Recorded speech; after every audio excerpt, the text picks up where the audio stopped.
You hear that, and then you find yourself incapable of moving.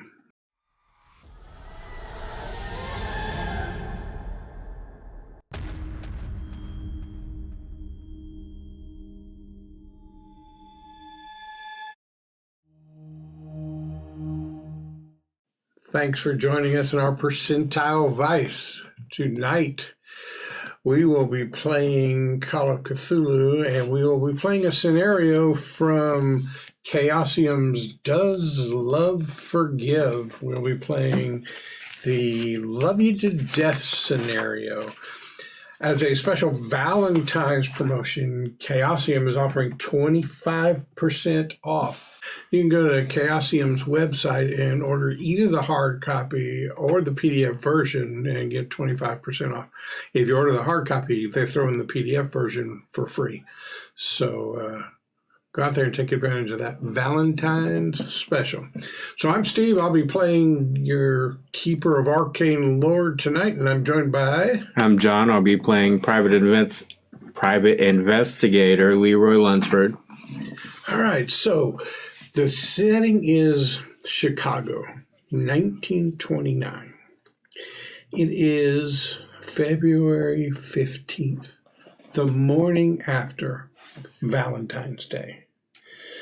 Lance, you are sitting in your small private investigator office. I'm picturing just this little room. Maybe you got a side room, a little cot bed you sleep in. It's got a frosted glass door where your name and private investigator are on there. Very, noir-looking thing to it.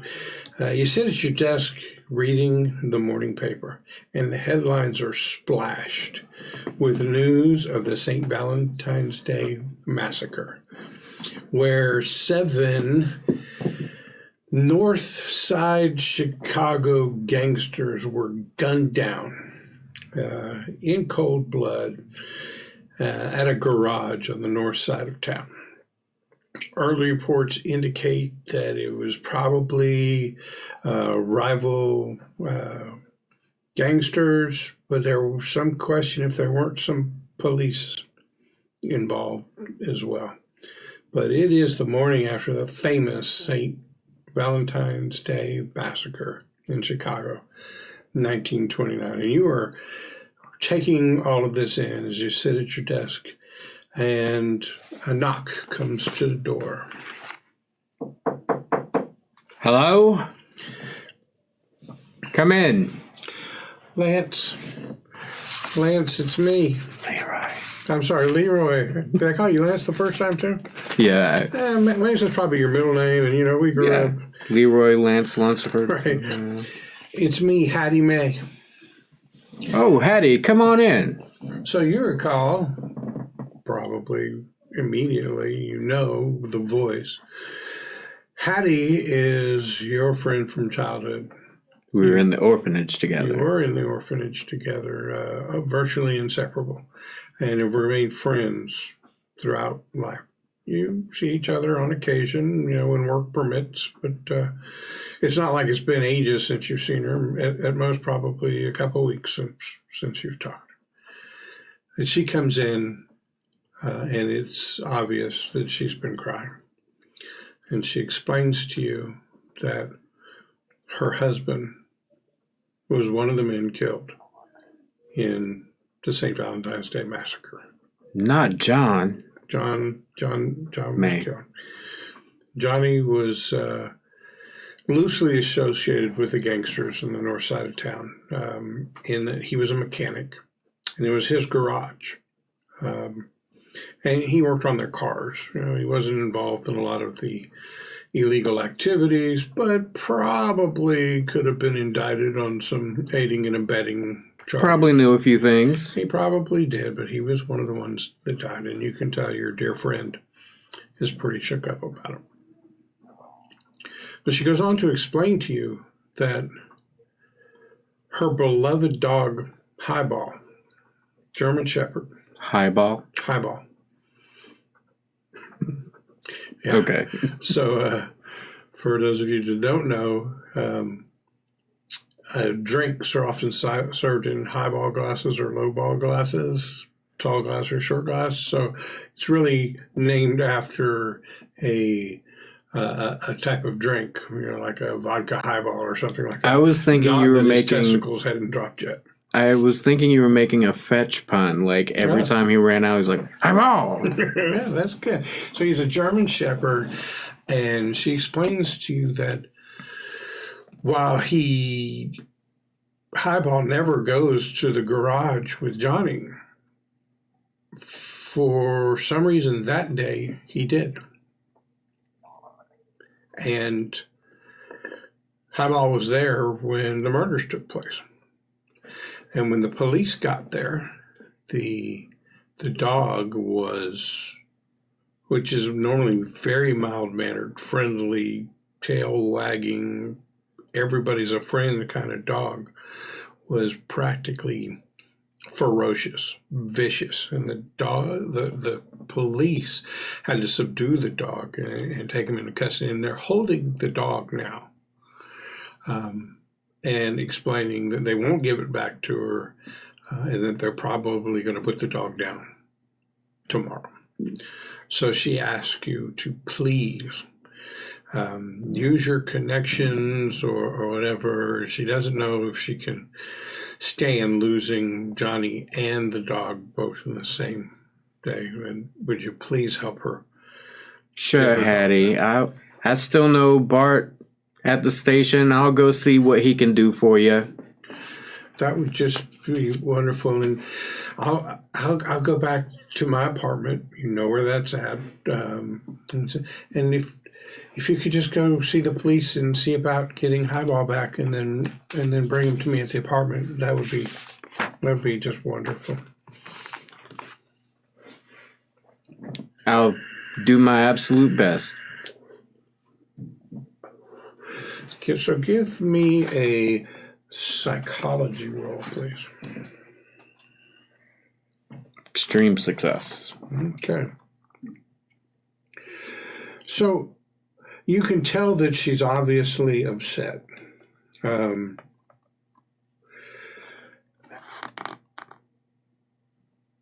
Understandably so. But it also seems as if though there might be something beyond the trauma of John's death. That is bugging her.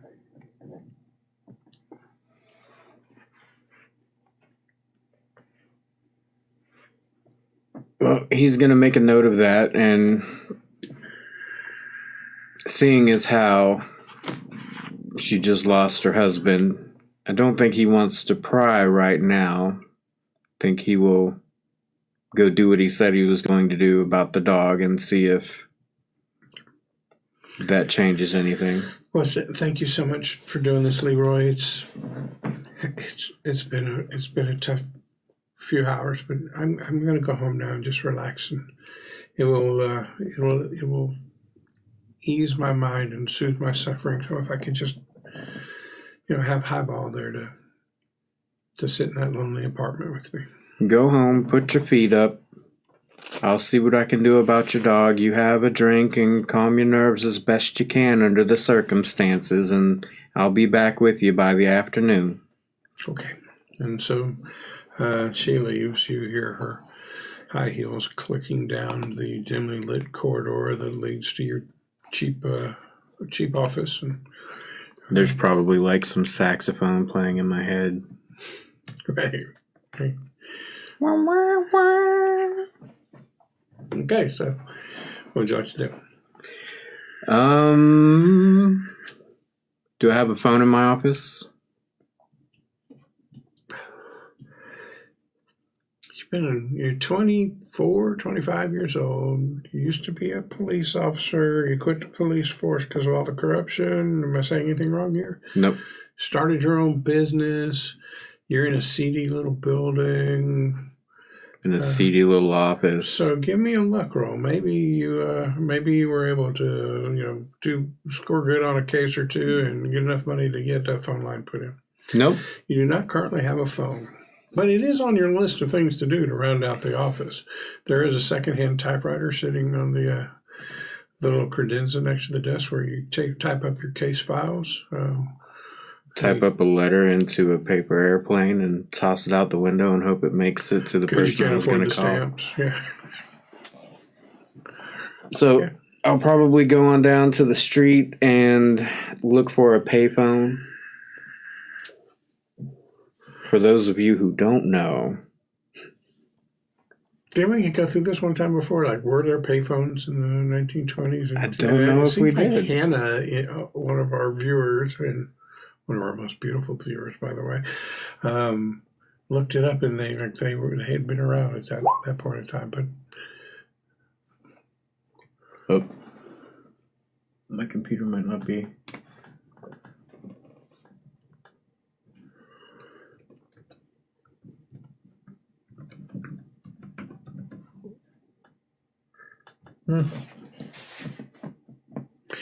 So let's say that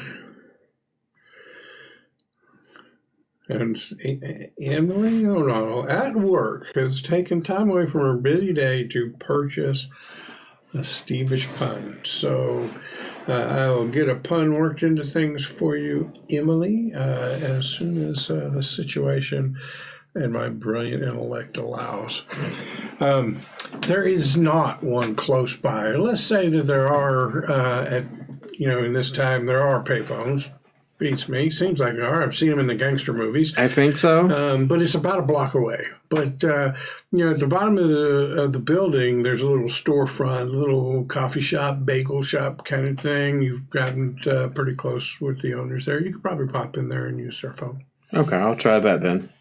Okay, so Mr. Schwartz, the owner of Schwartz's Bagels and Brew, sees you walk in. Leroy, my good man, you'll have a bagel and some cream cheese. What will it be this morning? Of course, Mr. Schwartz. I'll get that right up. I know you like the ones with the onions on top. And he goes scrambling around. While you finish that up, would you mind if I use your phone? I got to ring up a friend of mine. Of course. You know right where it's at. All right, so I'm going to go to the phone and...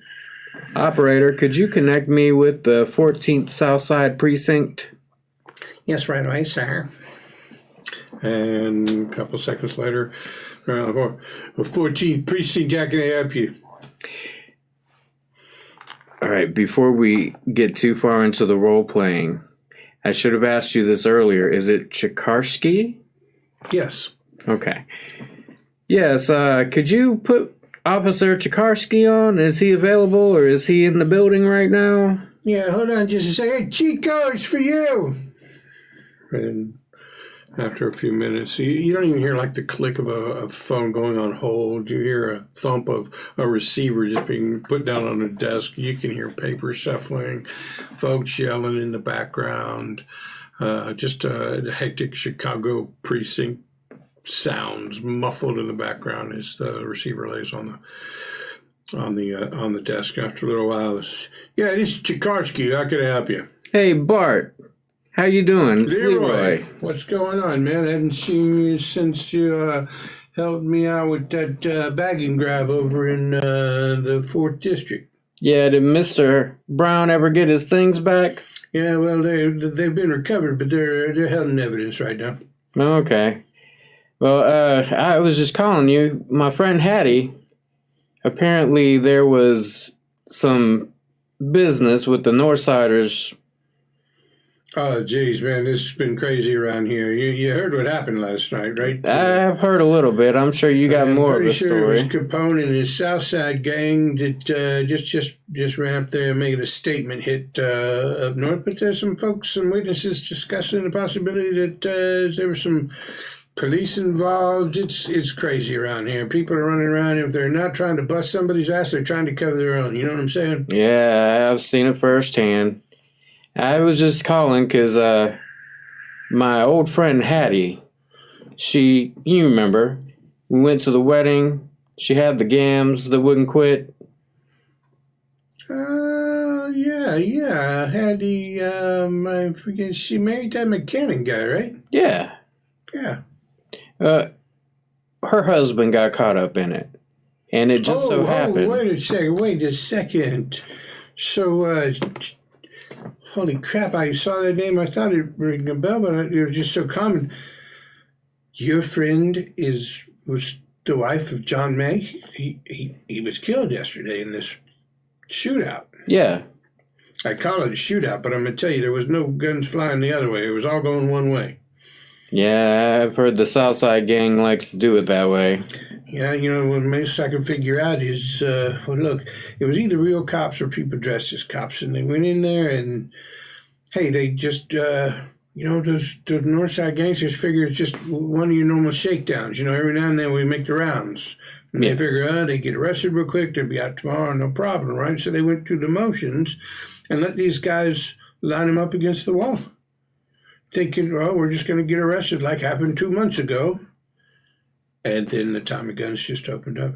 That's all I can figure. But it's a pity for your friend Hattie there. Send my condolences. So. Actually, there might be a little more you can do for her. There happened to be a dog who belonged to John. We got this German Shepherd down here. Anytime she sees one of us in a uniform, just goes ape shit. We got him in a holding cell like he was a fucking perp.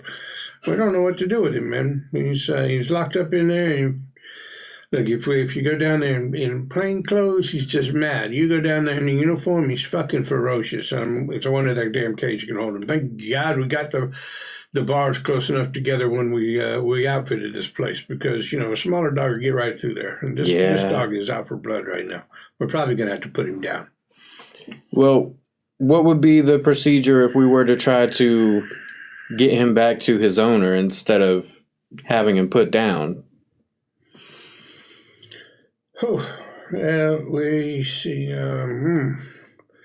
I look, man. In the state he's in, we'd have a hard time. Well, he just watched his best friend die. The best thing we can do for him is to get him back to his ma. And well, look, man, I could make this thing work, but there's going to have to be a couple of conditions. One, you're going to have to be able to get this dog calmed down, right? You can't. We're not going to let it. It's going to have to be calm. All right. And then you're going to have to show me some proof that you're, for the files. I believe you, of course, but some proof that you are indeed, working, or addressing this on behalf of the widow May. All right. I can swing by there and have her write you a letter or... All right, man. Look, I'm going to be around the station all day. I've got to finish taking some statements. In fact, I gotta take a statement from one of the. Believe it or not, there was a survivor. Oh, really? Yeah. Yeah, some Gusenberg, Gistenberg. I don't know. He's sitting in the tank right now. I'm gonna take a little statement from him for the files and whatnot. But I'll do that while you're taking care of, getting some proof from Miss Hattie that we're allowed to release the dog to you in the event that we can release the dog. All right. I appreciate it. Yeah, man. Later. And I'm gonna go pick up my bagel and pay for it. How much will that be, Mr. Schwartz? Yeah, it's $1.25. All right. And I hand him. Too expensive, but you probably have had breakfast the last 3 days and haven't paid, and he just rolled it all up and going. Hand him $1.50 for the use of his phone and a nice little tip. All right. Well, hey, good morning to you there, and you'll come back and you'll see us again. All right. And I am going to go find my car, drive over to Hattie's house. So you had trouble getting into your car because, with the bagel, you couldn't get past the locks. There's your pun, Emily. Bagel and locks, car locks. Yeah, okay, it was weak. If I can come up with a better one before that, I just felt like I had to pay off real quick. So, get in your car. What kind of car you got? It is a Chevrolet FA. I didn't know what year it was set in. So I went with a 1917 Chevrolet FA. It sounds about right. 24-year-old kid. Used to be a police officer starting his own business. You got a 12-year-old car. It's 1929. They made them differently back in those did. days. They did. Doesn't matter what days you're talking about, but they made them differently. That's right. Yeah. And you could probably repair it yourself. I don't know. I don't think I put points into that. But I can drive it. All right. All right, so you're going to head to Hattie's apartment on your way to the police station? Yes. Okay. So you stop by her apartment, and she eventually opens the door. Eyes are red. You can tell she's been crying. And she opens the door, and she lets you in, and you see her poke her head out in the hallway and look both ways and then close the door. Where's Highball? I thought you'd have him by now. Well, I called down there, and Bart Chikarsky, you might remember him. He was at your wedding. Oh, that nice police officer you brought. Yeah. He's gonna help us out, but the dog is he's in a pretty rough shape as far as Oh no, is he hurt? I don't think he's hurt, but he's not very happy right now, which I understand. You know, his best friend just got mowed down in front of him, and I'm sorry, Hattie. He lost his best friend in front of him, and he, from what they're saying, reacted pretty poorly to it. So Such a gentle dog. they're saying in order to pick him up, I'm going to have to find a way to calm him down and also have some sort of proof that you have sent me to get him. Otherwise, they're talking about, God forbid, trying to put him down because he's become so aggressive. Okay, well, hold on just a second. She goes into her room and she comes back out. She's holding two things. One is a red scarf. She hands it to you and she says, "I wear this scarf all the time. This dog will know my scent off of it, and maybe that'll calm him down." And then she hands you a picture, and it's a picture of her in her wedding dress, the dog standing next to her, and you standing next to her. So the photographer took this at the reception. So there's me and the dog, and then you right there next to it. This should, prove to them that you're a good friend of the family. All right. I'll take this down to the station, see what we can do. Should be back any time after I get the dog. Okay, well, do hurry. All right, so I'm going to drive to the police station and go to the front desk receptionist. Yeah. Look, what do you need? We're kind of busy right now. You got to report a crime. What can I do for you? I see you're pretty busy, Tomlin. You've been sitting there all day, just like you always used to. Freaking Leroy. I thought he was better than us. Went on to, save the world, whatever. Okay, look, I'm a busy guy. You just come here to rub in my face the shit we're going through right now. I had to go get my own desk because you were clogging up this one all the time. They don't let you get in the car anymore at all, do they? I thought I was done taking shit from you when you quit. But, yuck it up. Have a good laugh there, Lunceford. In 7 more years, I'll be walking out of here with a pension. In 7 more years, you'll still be trying to make rent in that little podunk private investigator office. So. Yeah. Whatever you say, Tomlin. Anyhow, I talked with Bart earlier about picking up a perp of y'all's. I don't know nothing about that. Hey, Chico! And you hear in the back Chikarsky go, "You call me that one more fucking time." And he comes on, he says, "Leroy, come on back." And he takes you in the back. He's got a little desk, like in a big open area. But he sits down. He has a piece of paper in his hand. He sets it down, a couple pieces of paper probably. And so, what a day, man. I bet. And, it's on the night shift. I caught this bitch right after it happened, and I'm still here working through the paperwork. Bet you'll be doing paperwork until we're in the old folks' home on this one. Yeah, it's going to be a while. News reporters keep busting in, trying to get more statements. I don't know. I'll leave that to the brass. Well, let me get one of the problems off your hand. I'll get that dog. Here's a picture. Shows me and the dog and... Oh, geez. Now I remember that dog was running around the reception area getting them little cocktail weenies from everybody. Mm-hmm. What the hell? That ain't the same dog, because the one downstairs is just fucking vicious, man.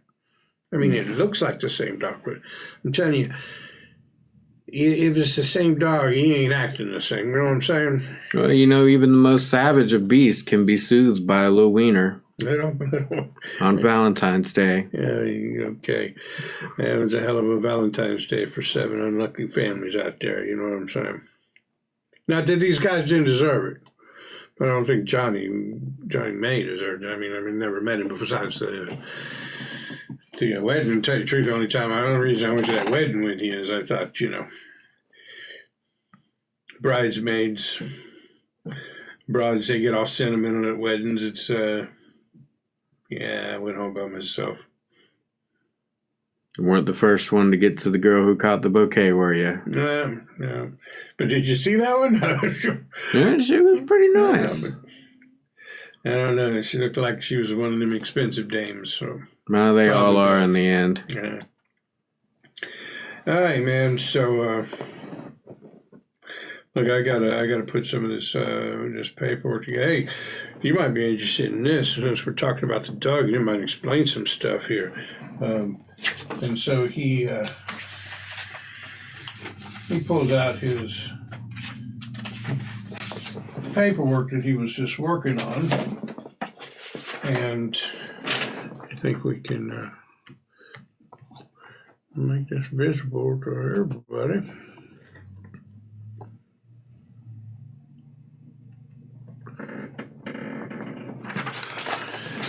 So this is a statement I just had to write up. This Gusenberg dude, 14 shots.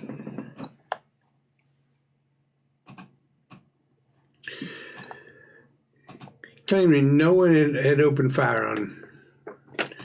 But there at the hospital, he just told the doc, "Hey, cut back on the painkillers a little bit."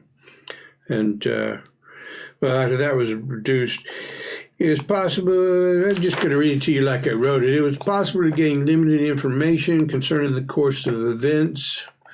The victims were in the building at 2122 North Clark Street.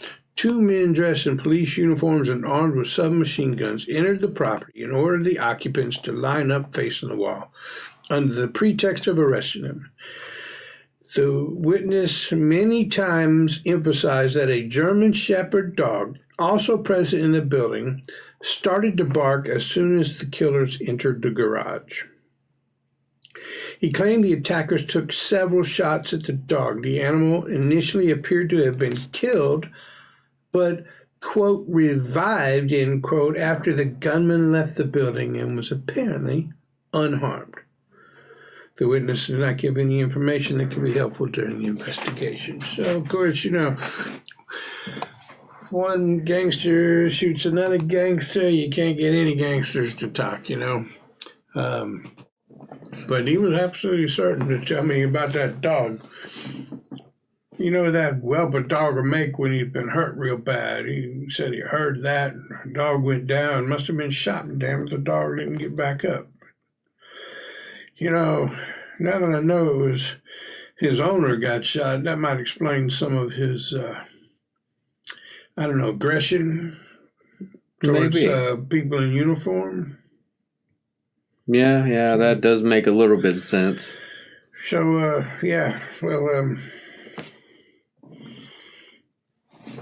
that's it. While he's talking, and he turns and he goes to file that piece of paper away, and as he's doing so, you see laying on his desk another piece of paper in his handwriting. And it just lists the victims, of which John May is one, and then some suspects. And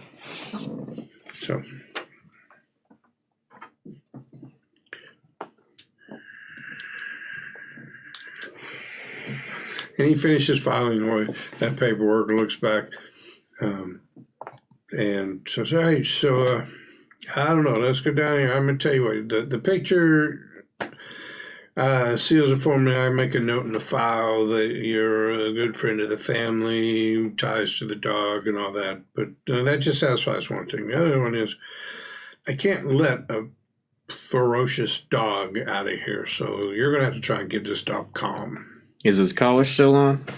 Oh, yeah. You wouldn't happen to have a small rope somewhere around here so that I can just tie onto his collar and...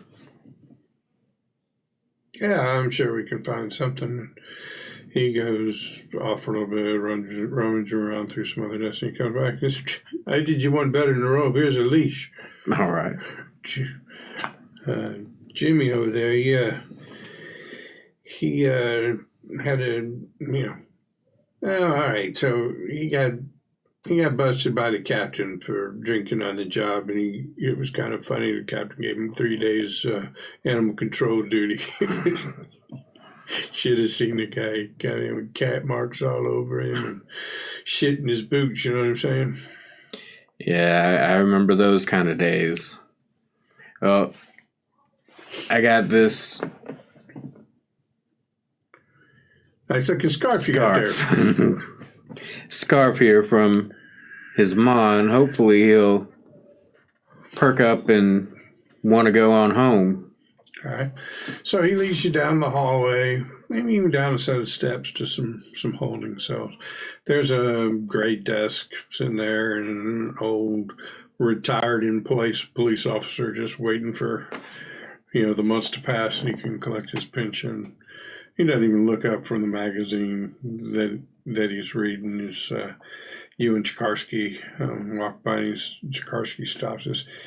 So, look, here's the keys. It's the last cell down there. I'm going to stop here. And the reason is I don't think you're going to get that dog calm while I'm there in my uniform. So, and you can hear the dog down there, right? There's some barking and just loud behavior. And then every now and then, if a cop walks by, it gets ferocious, growling and like lunging at the cage and everything. So eventually, things quiet down a little bit. He's still agitated, and you can walk down there. Yeah, I'll walk on down there.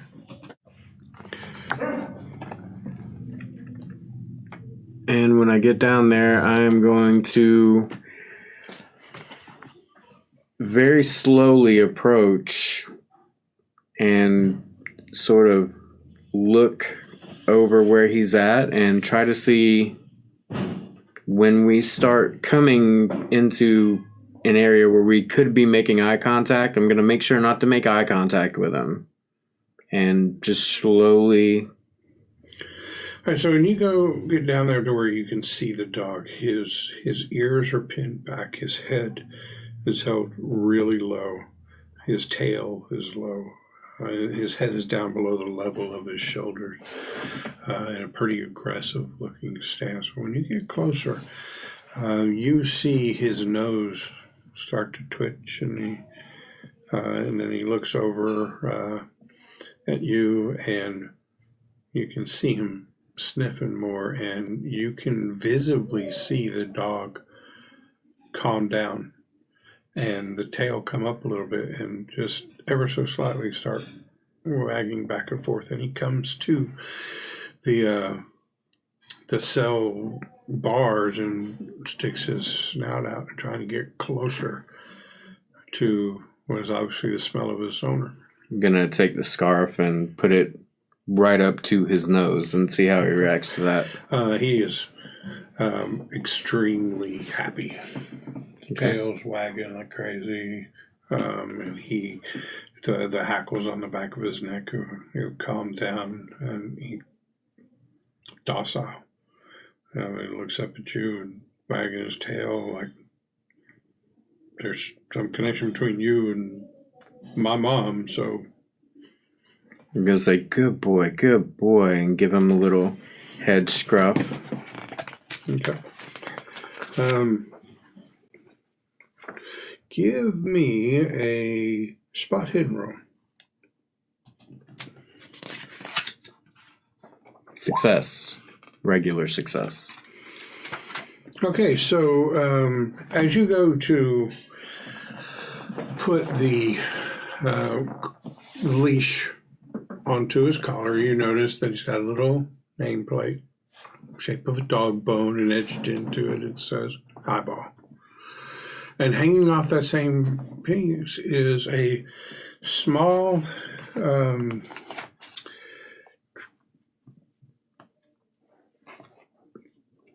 cross-like figure. It's got any occult? Think I got 5. Give it.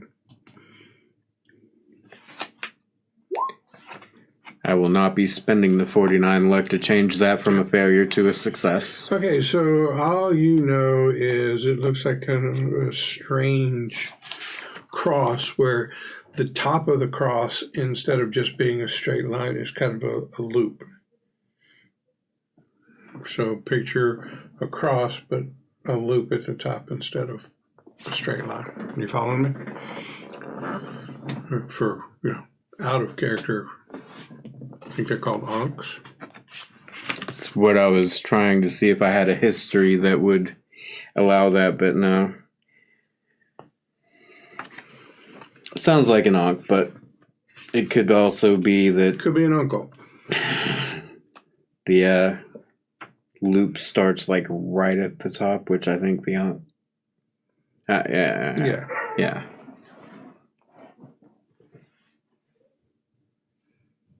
So I am going to slowly unlock the cell door, and when I open it, I'm going to leave just a little room to get my arms silver, in. by the way. Silver charm. Or silver, yeah.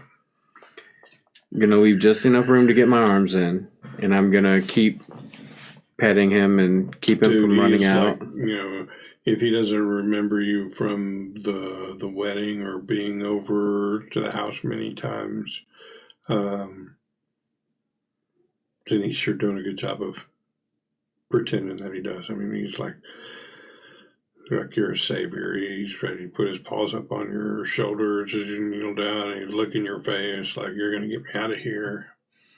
Very friendly. I'm going to try to take the scarf and wrap it around his mouth a couple times and give it a little light tie so that hopefully if he's trying to open his mouth, he'll have a little extra resistance. Okay. Got any skill that would apply here other than luck? Like, I guess I'd like you to use natural world. If there's anything to do with animals,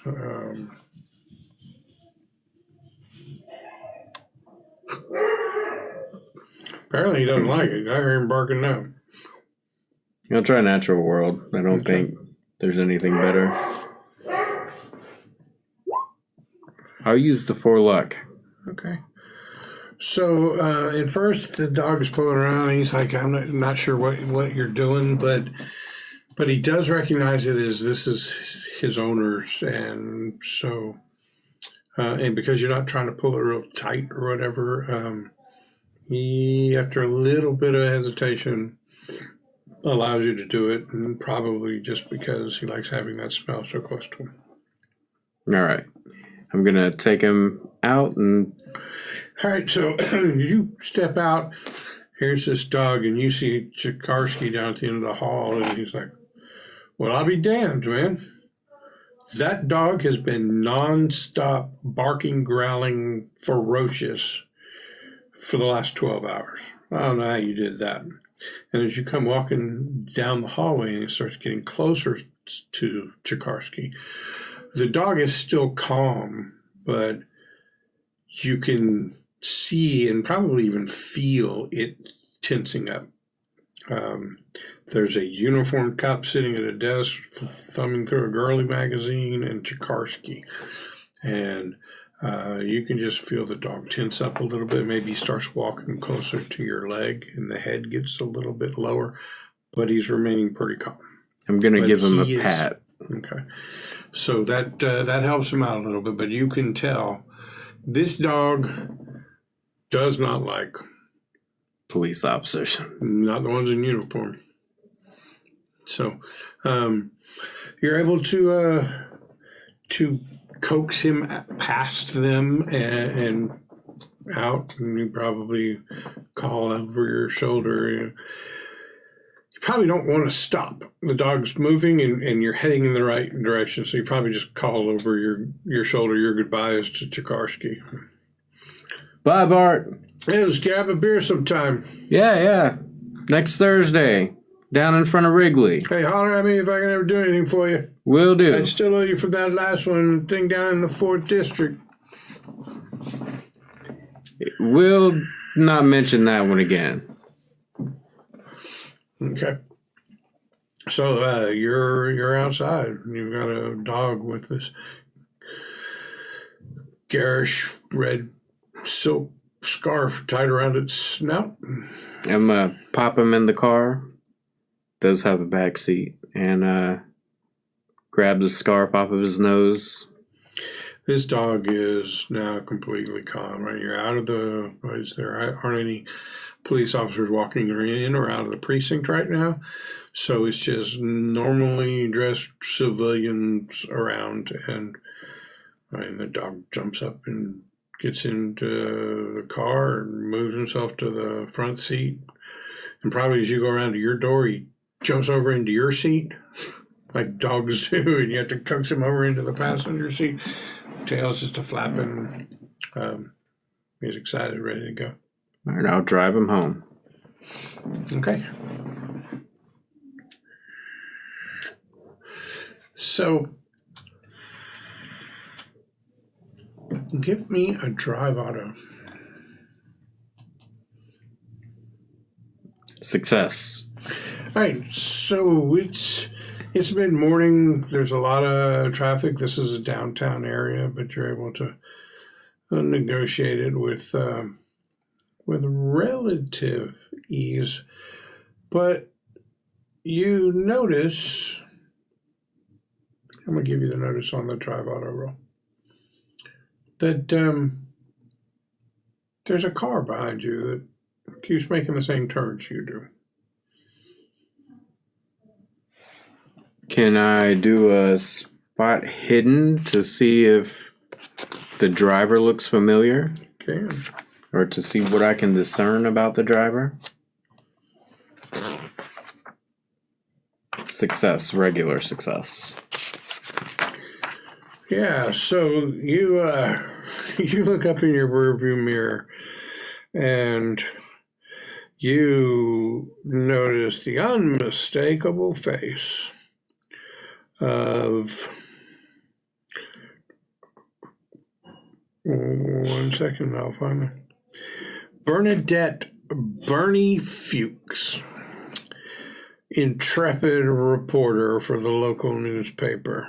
And she is fine. You probably had some dealings with her before, when you were a police officer. She's probably tried to get information from you about big arrests or whatnot. Maybe even some now that you're a private eye, but you know who she is and her type, right? She can do anything for a story, so. Is there a way to drive stealthily? Maybe try to lose her with my stealth or drive auto? Okay, so I'm gonna let you do another drive auto roll. My stealth is significantly higher, if you were thinking of that. I think this is more of a drive auto than a stealth. But I'll tell you what I'll do is I will let you have a bonus die on the drive auto because of your high stealth. But I'm going to need a hard success on a drive auto. Well, you have a failure so far, and you have 2 failures. So as you're driving through town, damn this Bernie Fuchs, she's not falling for any of the tricks, right? All my booty like flies on poop. What's that? All my booty like flies on poop. You know, like maybe people have tried to lose her in a car chase before, and she is on it. So, you got a decision to make. Are you going to continue on to Hattie's house, or drive somewhere else, attempt to lose her, stop and just talk to her, and what you going to do? I'm going to go ahead and drive to Hattie's house. Okay. Because I'm sure the city directory would have her address anyway. If Bernadette was interested in talking to her, by now she probably would have. And I'll figure out what to do when we get there. Okay, so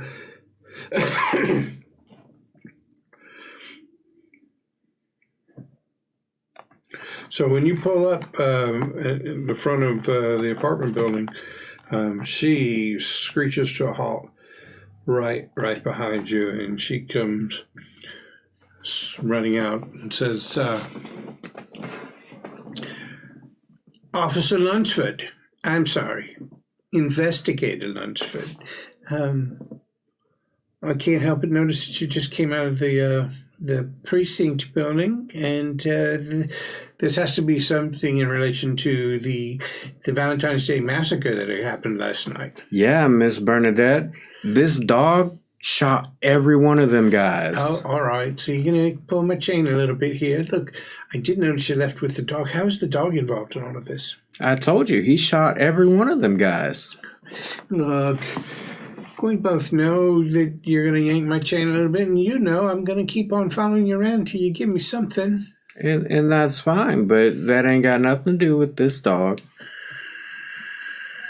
I can give you a meeting later on, but I need to drop this dog off. It's for a friend of mine. He got picked up on a normal animal control type thing, and there's really... Rumor has it there was a dog at the scene last night, and I think this is the same dog, so I'm not buying your animal control thing. I'm pretty sure. All I know is that I was told animal control picked him up.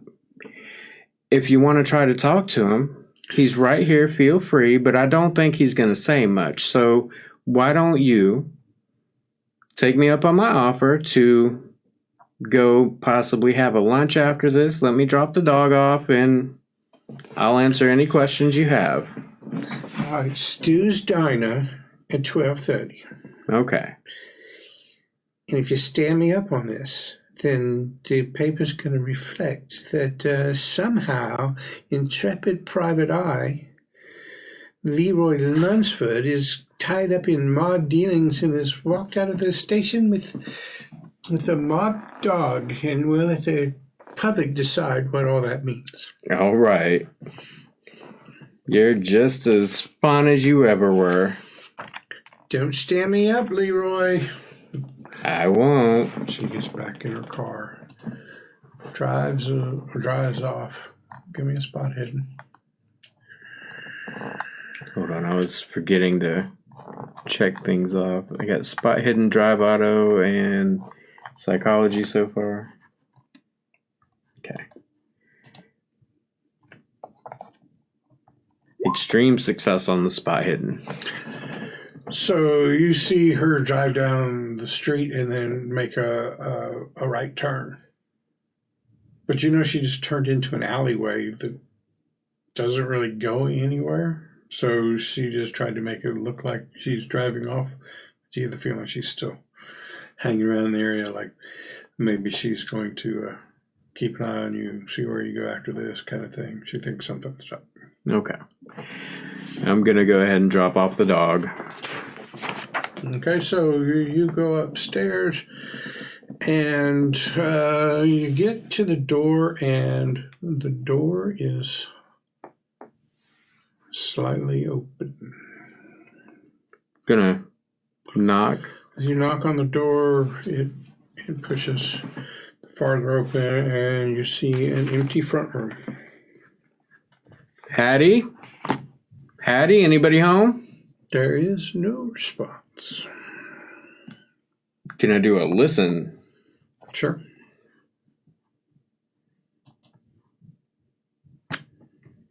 Hard success. Do I hear anything? You do not.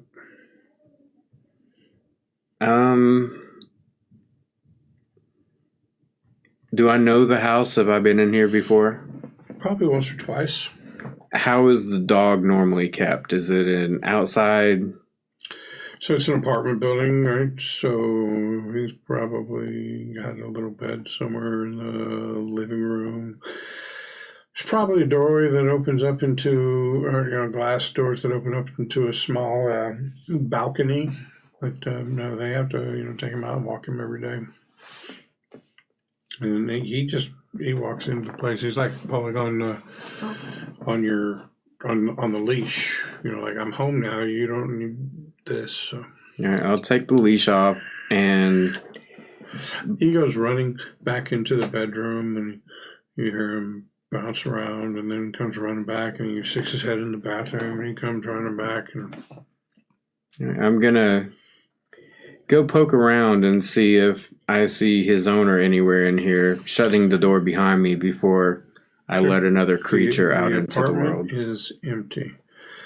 But you do notice that Hattie's purse lies open on the floor next to a writing desk there in the living room.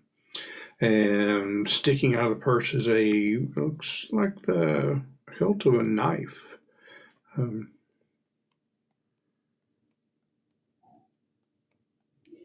I'll sort of slide it down out of the purse so I can get a good look at it. So looks less like a knife and more like a decorative or ceremonial dagger. It's like bronze, and it's got a little sheath, and yeah. It's decorated with floral designs, and there's a large ruby embedded in the pommel. If you'd like to make an appraise history or a hard no roll, we can tell you if you know anything about it. It'll be a no roll. That's education, right? Mm-hmm. Extreme success. Okay. Yeah, so somewhere in your studies or whatever, you've seen one of these before, and you know that it's called a khanjar, Khanjar. Khanjar. It's an Ottoman Empire type thing.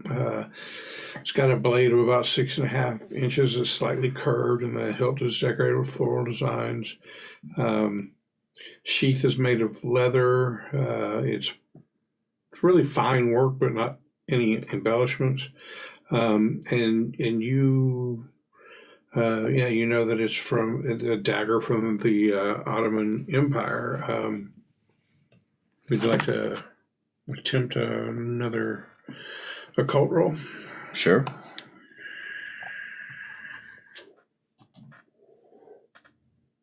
Nope. Yep. So that's pretty much all you know about it.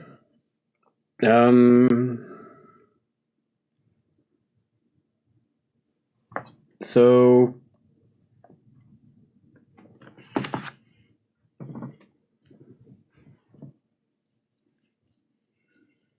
is this room carpeted? I'm gonna say no. Do I know about her or their relationship with the neighbors in the apartment building? You know, they have neighbors. The times you've only been over to their apartment a couple times, so. But never met the neighbors. No, notably like we're neighbors and we're friends sort of relationship. You never heard them talking bad about any of their neighbors. It never really came up. The dog is sniffing around all over the house. So I'm going to try to put a little food and water out for the dog. And then I'm going to shut the door. And I'm going to pick a door, any door that's either to one side or the other or across. And... All right, so you're going out of the apartment. Yes. Okay. As you start to leave, the dog starts whining really bad. And then takes a few steps away from you, looks over his shoulder. And then walks back to you and whines. Takes a few steps away from you and looks over his shoulder. Where is he looking towards? Down the hallway in the apartment. All right, I'm gonna walk back in the apartment and what do you see, boy? Where are we going? So he sniffs around a little bit and he walks into the bathroom and sits down. I'll follow him and do a spot hidden. Give me a spot hidden roll. Success. Okay.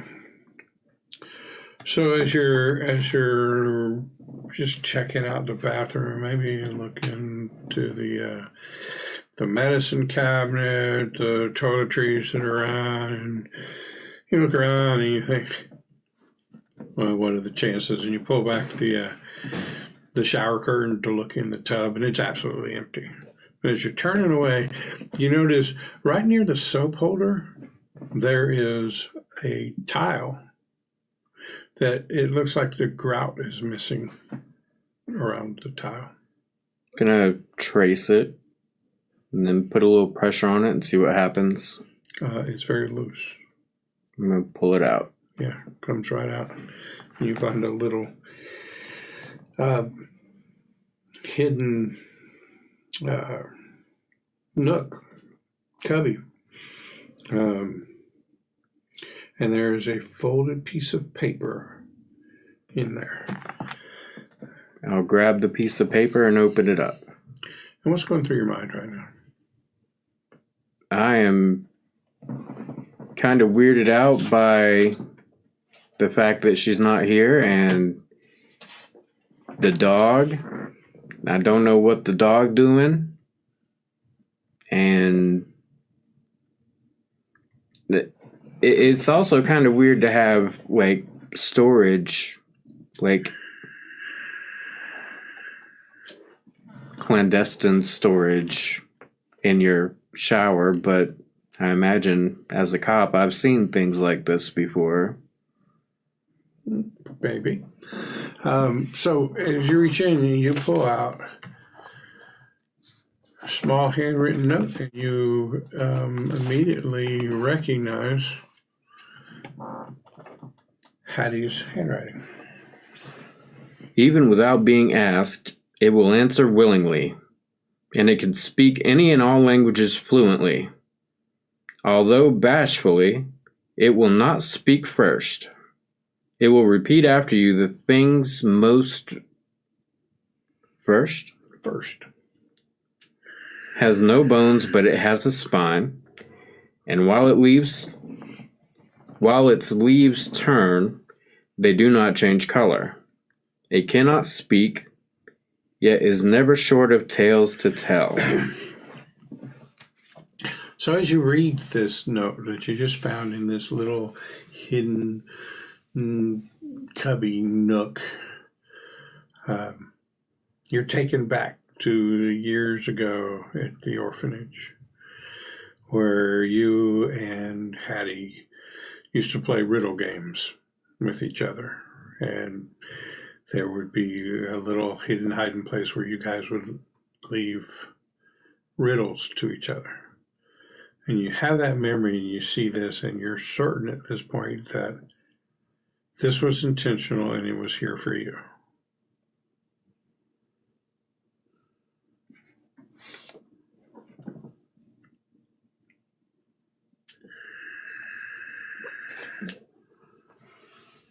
This was another of my characters. I might try talking to the dog. Right.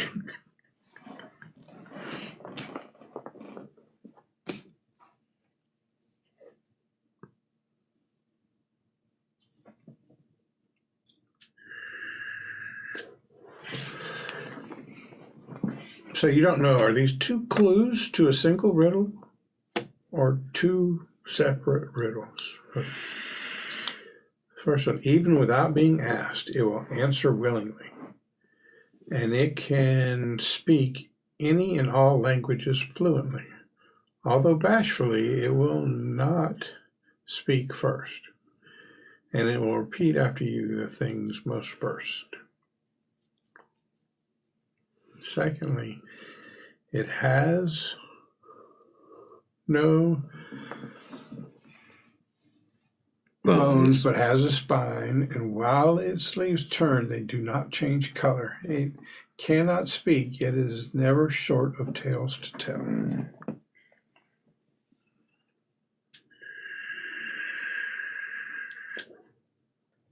I think player knows the second one. How do we get Leroy to know? So what do you think the second one is? Books. You as Leroy. Books. Okay. So if you'd like to make a intelligence roll, idea roll.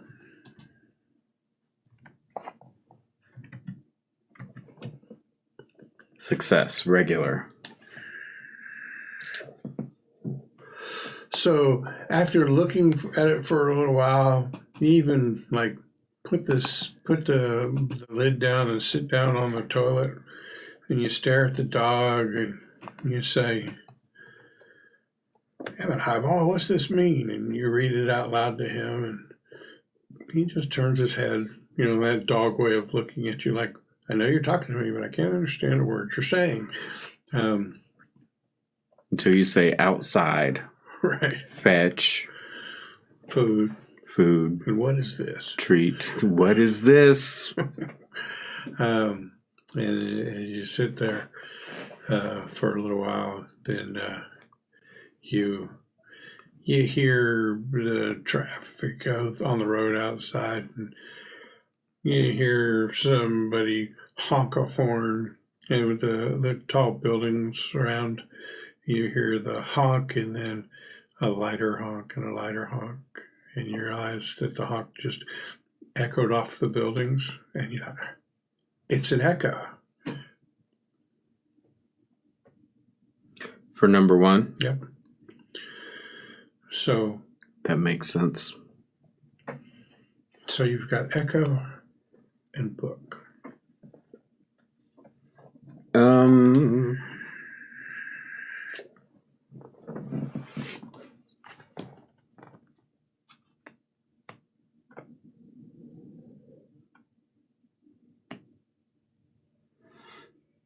Now, I received a letter You did. recently from an old acquaintance at the orphanage.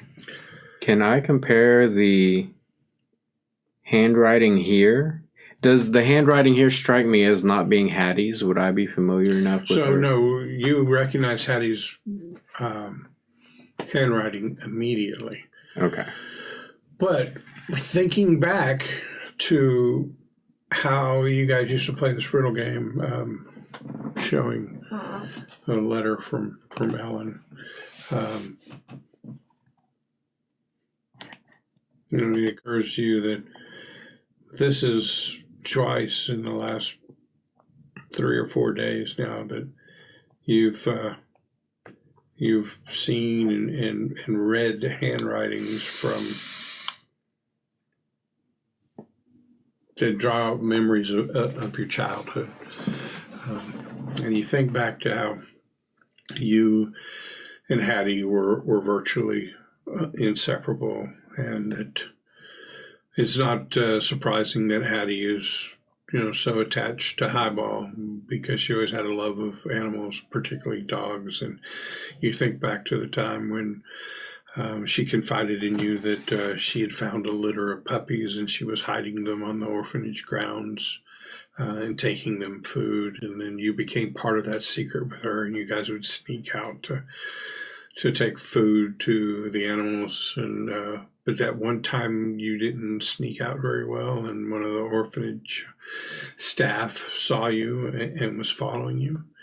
And this girl who was a couple years younger than you, and you being a couple years younger than Hattie, but this girl, Ellen, who was always on the periphery, seemed interested in the two of you, but was always too shy or whatever to speak.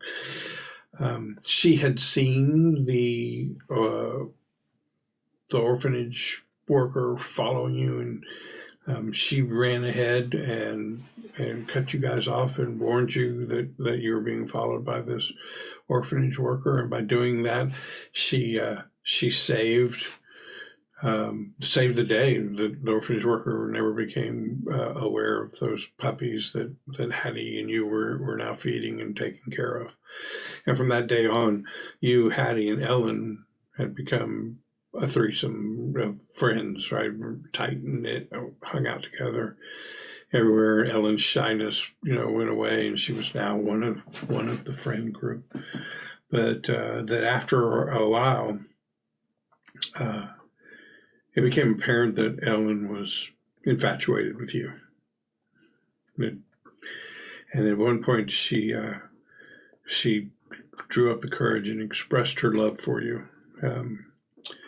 But you had to, gently and tenderly let her down that you didn't have those feelings for her.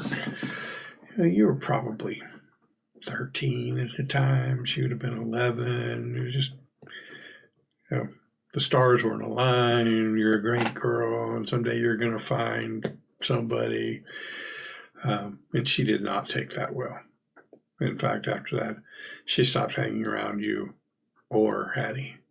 And you and Hattie made several attempts to kind of rekindle a friendship with her, but she wanted nothing to do with it and seemed for some reason to blame Hattie for it all.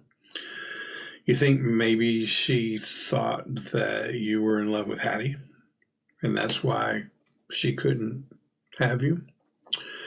But before you guys were ever able to repair that relationship, Ellen got adopted. But throughout the years, she has sent you letters, always without a return address. And just a couple of days ago, you got this letter. You want to read it? Sure. My love, this time I'm writing to you from Chicago. I know you still live here, and I hope we will be able to meet one day. I can see that famous old water tower from the windows of my apartment, and I admire how it's lit up by the setting sun.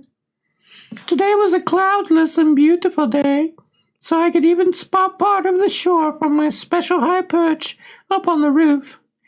No one but you knows I come up here. The janitor wouldn't be pleased if he did. He's such a fuss budget, just like our old director at the orphanage. Do you remember him? Someday I would like to share every sunrise and sunset with you. Our lives would then be filled with all the splendid colors of the sky, and our love would become everlasting. Be sure I think about you every day, and know that I plan our next meeting every chance I get. I think I'll be able to make our paths not only cross very soon, but also lead in the same direction. You may no longer recognize me as the woman I was, but deep down, it will still be me. Look forward to more news from me, my darling. Forever yours, Ellen. All right, so you look up from the note you found in the tile in the bathroom, and after drifting away into these memories of childhood and Ellen and Hattie and all of those days, and you look up and the dog's no longer sitting there. I guess he got tired of watching you fantasize on the toilet. Maybe he felt like you needed some privacy. But you can hear his feet, his claws clicking a little on the hard floors as he heads towards the living room. I'll follow him to the living room. And he is just sitting there. In fact, as you get there, he starts to just lay down in the living room, across from the sofa, probably up against one of the bookcase that's on that side of the wall. I'm going to poke around on the bookcase real quick and move some things around. And okay, so as you're poking around on the bookcase, you the private investigator in you that wants things to be as just as cool as they are in the pulp fiction that you read, or the cool shows down at the cinema. You're like, if I tug on this book, maybe a secret passage will open up or whatever. And as you're doing so, you notice on the spine of one of the books is the title Echo. wait, Echo book. Hold on, and I'm going to pull it out. Opened it up, and you find that it is, in fact, Hattie's journal.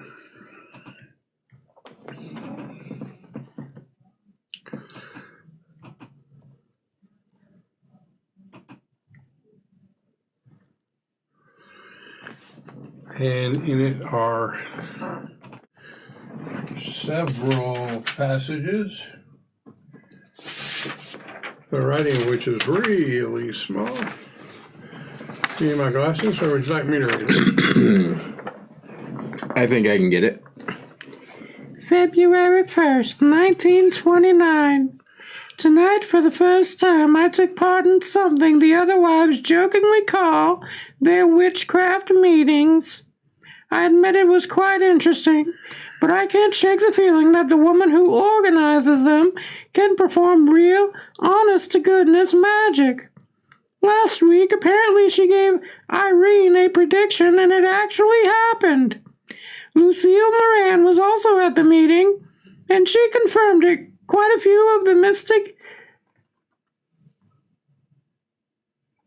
maitre d's predictions have come true over the last few months since these meetings started. I'm not sure I approve of or believe in any of it, but if this is what they call the other wives are doing, then perhaps I'd better go to another one, if only to see Lucille again. February 11th, 1929. This meeting was much more unsettling. For some reason, Mystic Maitre D... Myriad. It's the person's name, the Mystic Myriad. If that's Gaelic, then it's probably like... Still, Myriad would be closer than Maitre D. Mystic Myriad kept staring straight at me through that veil of hers when she was performing those incantations. She claims let her see the future. Not just looking, but really staring. Like she was trying to get inside my head and read my thoughts. I started to get a splitting headache, so I made my anuses.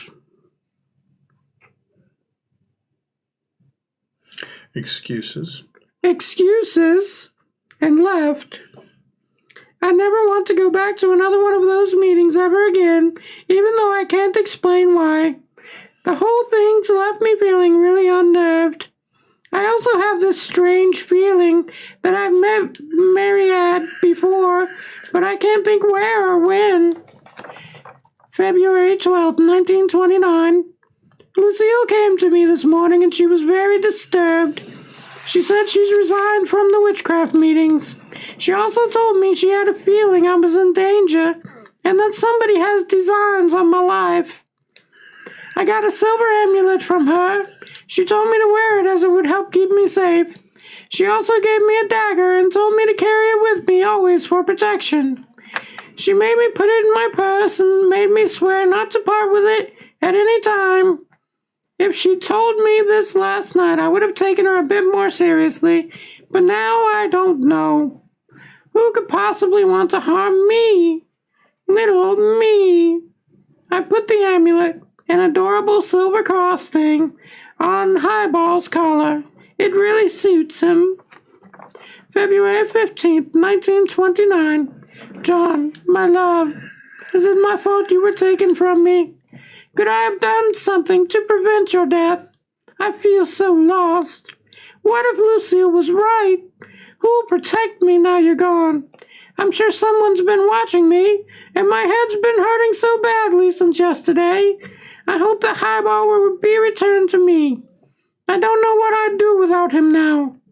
There is someone I can go see, my very old and dear friend. I only pray they can help. I'll feel much safer once Highball is back home again. All right, so you now have some more information about what was going on in Hattie's life. Hattie is currently missing. So, what shall you do?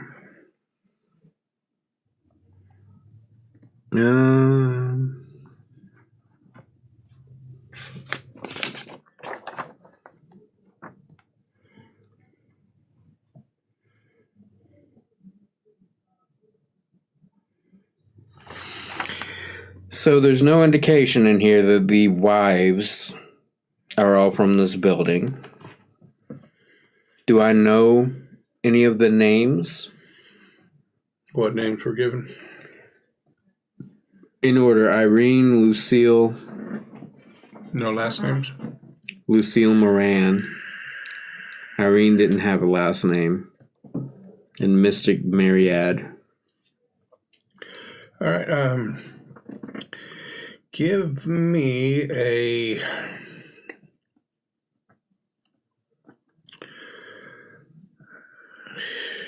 history or no.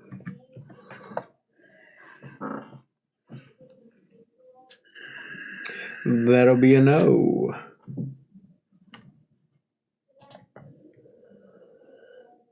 Extreme success. So you know that there is a pretty high up north side gangster, Bugs Moran, maybe? Bugsy Moran, and Lucille is his wife. So from that, you're probably going to assume that the group of wives that Hattie was talking about were gangster wives. It was probably noted in this morning's paper that Bugsy Moran was not one of the victims, though speculation was that maybe he was one of the intended victims, but was not actually at the garage when the shooting happened. Okay. So Leroy is a little bit more. He has a bit of a sense of urgency now because his friend is missing. The door was left open. These things that she said that she wouldn't leave without are still here. Her purse is still here.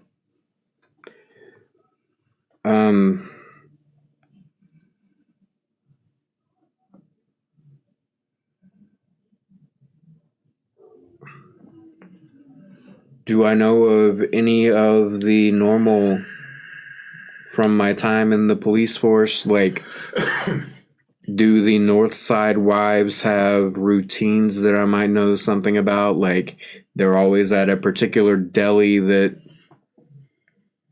whoever sees them at whatever time, like lunchtime.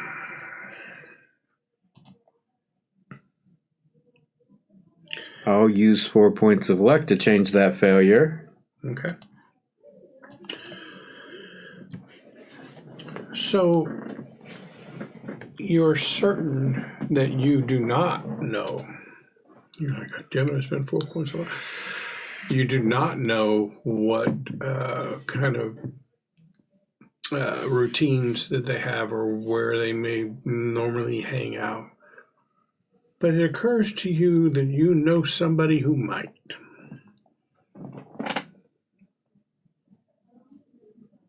Bart? No, you're thinking more along the lines of Billy Brock. The other contact. Billy Brock, young Billy Brock, maybe 15 or 16 years old. Caught up in the old gangster lifestyle, probably finds it, I don't know,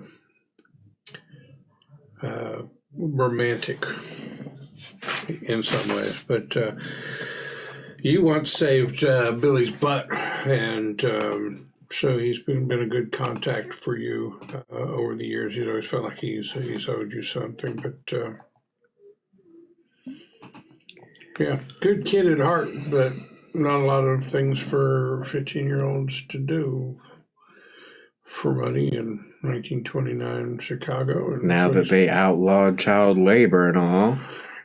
So he is falling in with some bad people. Good kid, but he probably caught up in the whole romance of being a hoodlum. But he does seem to know a lot about the goings-on of the North Side mobsters. Do I know where he might be at this point in time? Yeah, you know that you can usually find him at Dorothy's Diner. What time is it currently? Maybe 11. And I told Bernadette I would meet her at 12:30 at Stu's, yeah? Where is Stu's in relation to Dorothy's? Opposite directions. You're kind of in the Midtown area right now. Stu's right there around in the downtown area, and Dorothy's is north side Chicago. So I can still see Bernadette's car in the alleyway, right? If I can't see the car, but you know she pulled down that alleyway, and that alleyway is a dead end. She tried to make it look like she was driving off, but what else do I see around that alleyway?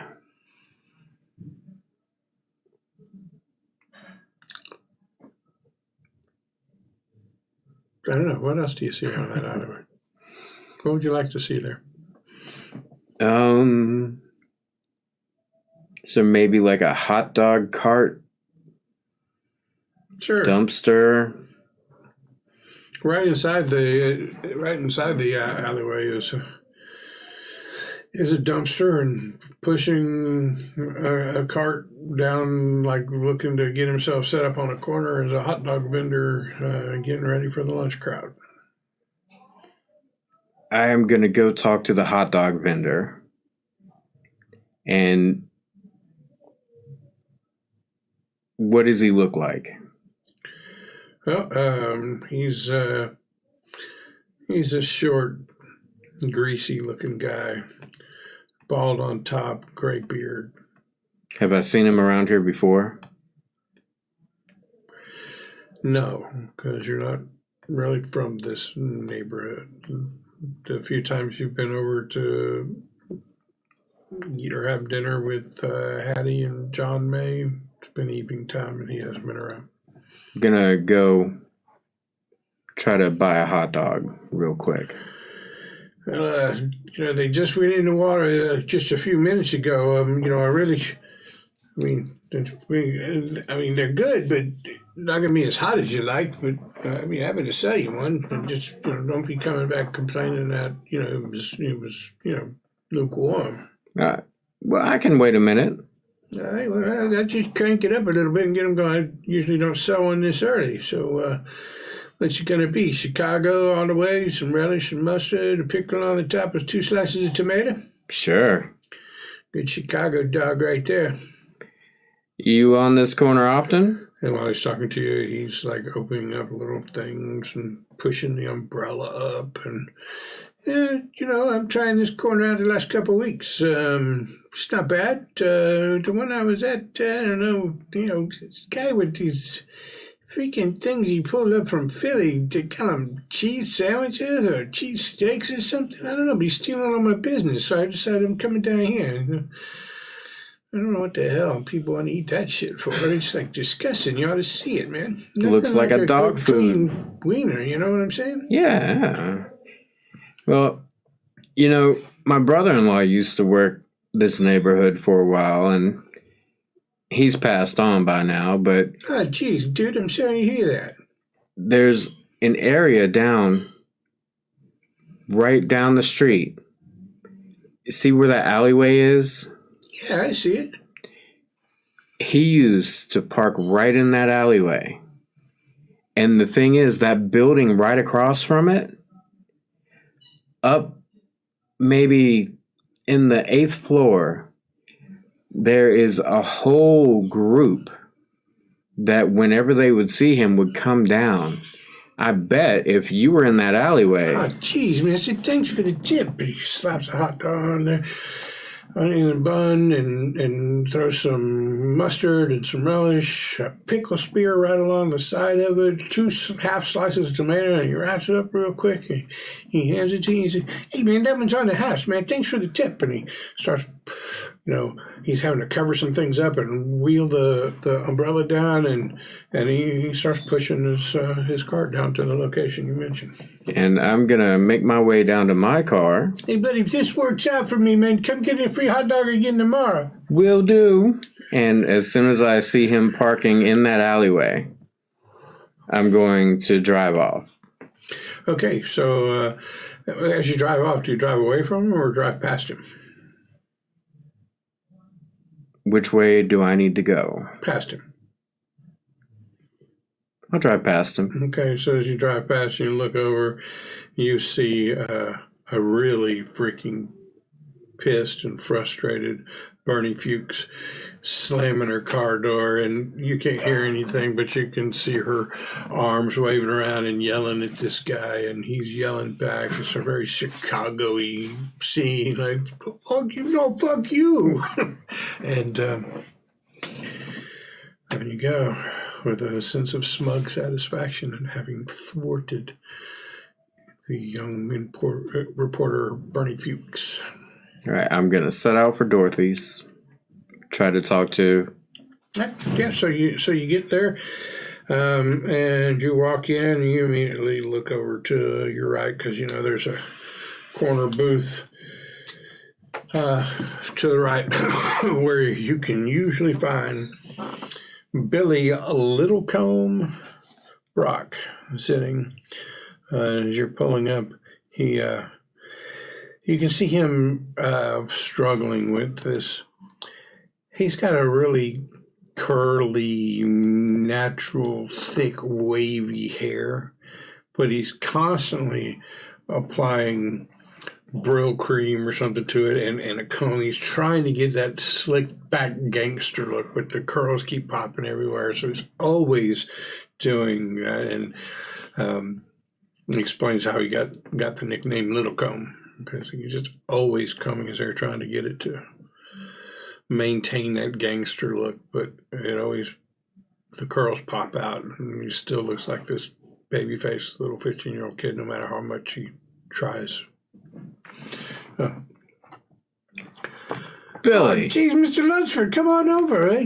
Hey, Alice, bring a cup of coffee and another piece of pie for my friend here. Oh, walk up and sit down. How you been, Billy? You know, getting by, doing what's got to be done. It's just doing my thing. I hear Nothing that. for you to worry about. Everything's good. Everything's cool. Yeah, I get that. I was just in the neighborhood. Figured I would stop by. It's always good to see you. Yeah, it's good to see you too, man. I guess you heard about the business. Geez, everybody's talking about it. Some of those guys, you might even consider them bosses to me, and just say the whole community's a little on edge right now. I guess you got a bit of a promotion then, huh? Yeah, no, not really.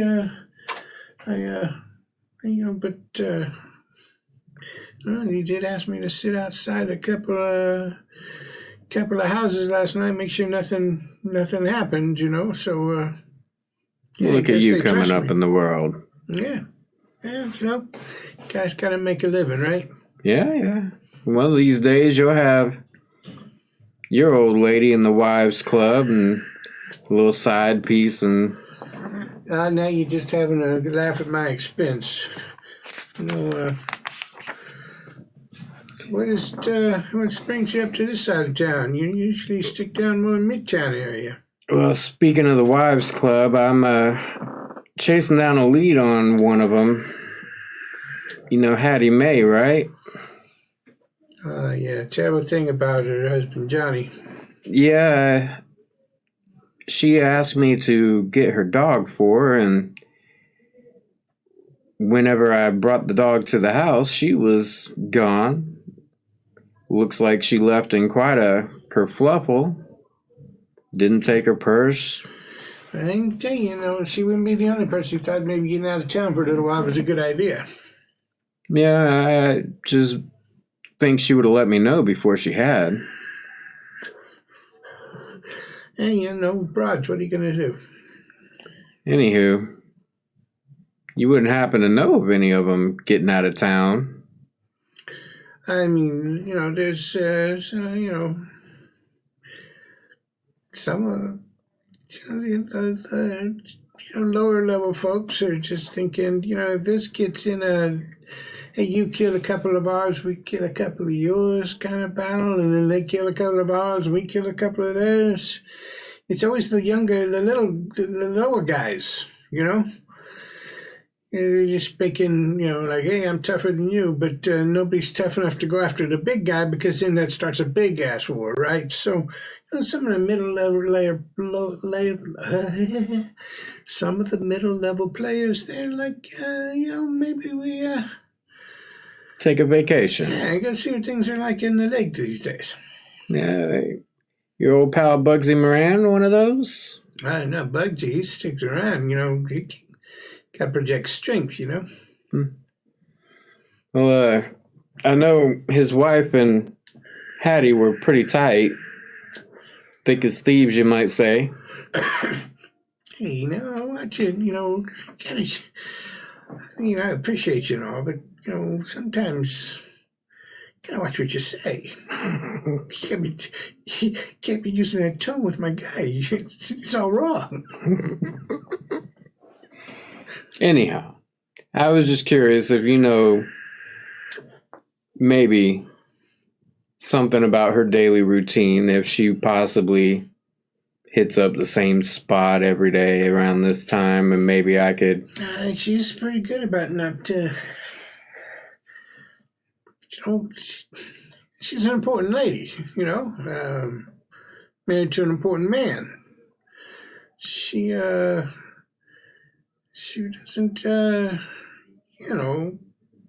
just sit around at, like the deli or anything like that. She just I don't know. From what I hear, is she don't even see anybody without an appointment. All right. Well, But I mean, is it real important for you to talk to her? Because I'm just trying to get a little information. I'm kind of worried about my likes friend. me, In fact, I was sitting outside her door last night when Bugsy was running around trying to get a handle on what all had happened. So, I mean, I feel like I owe you, Leroy. Can I call you Leroy, Mr. Lunceford? Sure. I mean, I could try. Make a phone call, see if she'd be willing to sit down and talk with you. I think she might be willing to at least answer a few questions regarding our mutual She's a friend. pretty private lady, but for you, I'll make the try. I'd appreciate that. All right, just hold on a second. Eat some of that pie. It's the greatest in town. I'll take a few bites of the pie. So he gets up and he heads to the corner of the little diner there, where there is a little phone booth. It's got like this wooden bench in it. It looks like almost like a church bench. If church pews are only like 2 feet long, and whole phone in there. And he goes in there and he sits down and pops a nickel in the machine and starts. He's making a few calls. You see him do that a couple of times, and then he comes back and says, "Okay, so it wasn't easy. There's a lot going on here. But when I told her that you was worried about Hattie Mae and that you had been doing some work for her, she got all attentive like real quick and said, absolutely, send him over. Just see you at 1 o'clock. All right.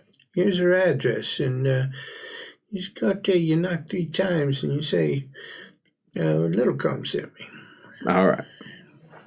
What kind of knock? Is it a bop, bop, bop, or is it more of a bop, bop, bop? You're making fun of me again, aren't you? Absolutely not. Just knock 3 times, man. I don't know what you gangsters be doing in Come on, your Mr. little Lunceford. circles. Always yanking my chain, man. I gotta make a living. It's not like you're a cop anymore. What do you care? All right, Billy. I appreciate it. Hey, if you need any help with anything, I'm a guy. You put me out of that fire, and Mom still talks about your shit. Sorry, Mr. Lunceford. I didn't mean to let that slip. Oh, you're fine. I've heard it all before. Okay, but like I said, if I can do anything, I'll let you know. all right. So, probably about noon now. Sure.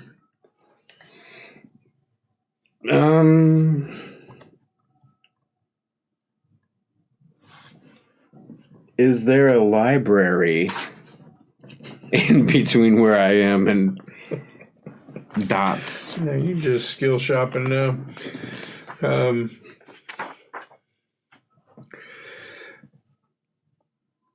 Do you feel like you could swing by a library? Would I have to roll as long a as you didn't navigate? spend too much long there, huh? Would I have to roll a navigate to find a library? Nah. But as long as you didn't spend too long there, you would make your 1 o'clock appointment. Billy did tell you that she absolutely hates people who aren't prompt. Okay. So I'm going to stop by the library. And I want to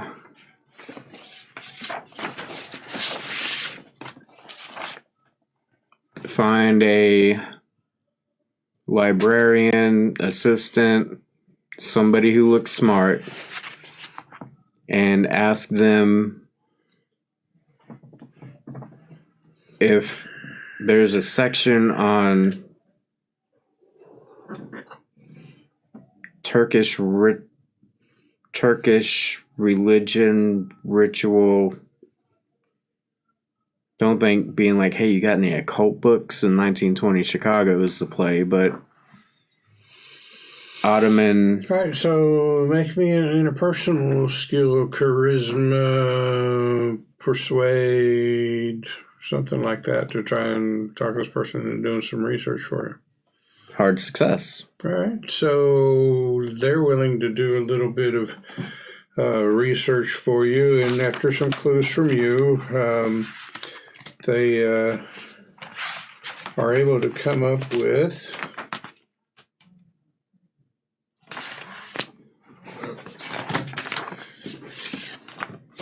to the library, indeed. A couple books that are on the Ottoman Empire, and through some cross-referencing, they were able to find some information on khanjars, these curved blade, ceremonial decorative daggers, and in one, there's a small passage that talks about the blades that were often thought by people in that culture to be enchanted and for use against demons and otherworldly creatures. That's all I got. Yeah. Time is it now? Time for you to get to your meeting with Lucy Moran. If you don't leave now, you're going to be late. She hates people who are late. All right, I'll leave now then. Okay.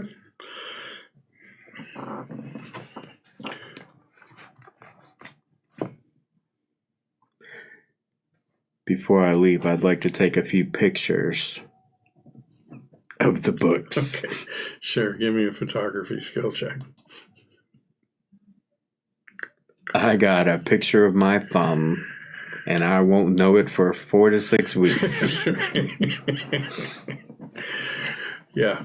I don't know. That photography skill, you probably know how to set up a room in your apartment / office as a dark room. Maybe. All right, so you get to the address that Littlecomb gave you, and you go up. It's the penthouse of the building. And when you get up to the top floor and you walk out, there's a pretty big-looking guy standing at the door beside him. Is this the part where I knock 3 times? Hey, Betty, what are you asking me that for? What the hell does that mean? I was told. 3 times and whisper low. Knock 3 times and I was sent by Joe. Wait a minute, and then you'll know we're in Hernando's hideaway. Is that what we're going to do here? Me and Julio down by the schoolyard. Well, Mama saw something she didn't like there. I was told by Littlecomb. Knock 3 times and. Well, all right. And he reaches over like this on the door. And you hear a woman's voice. Yes. Hey, Miss Moran's guy here says Littlecomb sent you to see him. Let him in, please. Open the door, and you walk in, and there is a very well-dressed woman, kind of olive-skinned.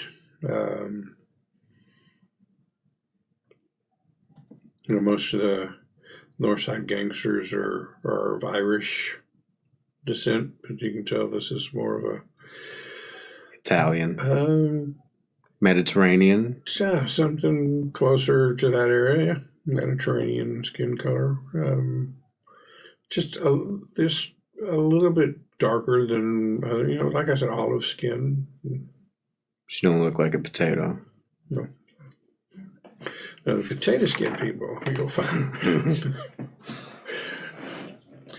I had bar and grills. Miss Lucille, I sorry to bother you, but please come in, have a seat. Littlecomb tells me that you have some information about Miss Hattie. She asked me to go pick up her dog, who was picked up by the police last night, this morning, in the unfortunate business Yes, I fear that Hattie is in mortal danger. Little Combe told me that she was missing. She's got to be found, and she's got to be found quickly. I agree with you 100%, and I would like to know if you have any ideas on where she might be or how I could find her. Well, I don't know if she told you, but some of the wives and I, and on the last few occasions, Hattie as well, had been seeing someone you might call a spiritualist. I believe she called herself the Mystic Myriad. Yes. But, where I come from, we respect magic and we don't mess with, powerful forces. And I thought it was just another bit of charlatan, but good for a laugh. And just some things became, I don't know, darker, realer.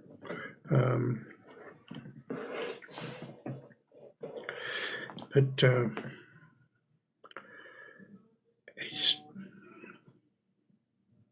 I felt like there was a malice from Mystic Myriad to Hattie.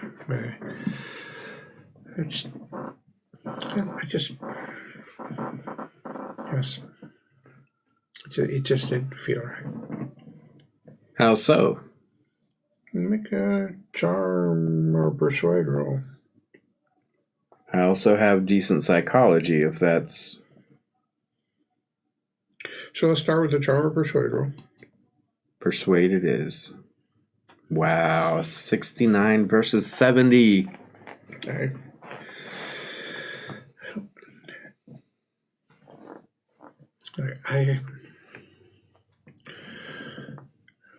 My family comes from Turkey, and growing up, I had seen things like this with some of the gypsy troops that would come through the town. I'm pretty sure that I saw Mystic Myriad trying to get inside Hattie's head at one of our little gatherings, and I felt very uncomfortable about it. I've stopped going since then, and I just sensed that Hattie was in danger. So I went to her and I gave her an amulet that would protect her against such evils or such mystic attacks. And then a small ceremonial dagger in case it ever got really dangerous. That's part of what troubles me. I found the dagger at her house in her purse with the door open, with Hattie nowhere to be found, and the amulet she had put on the dog, which, knowing her, she thought it would be good to have the dog protected as well. But, you have any idea where she might have left to, or who might be coming after her?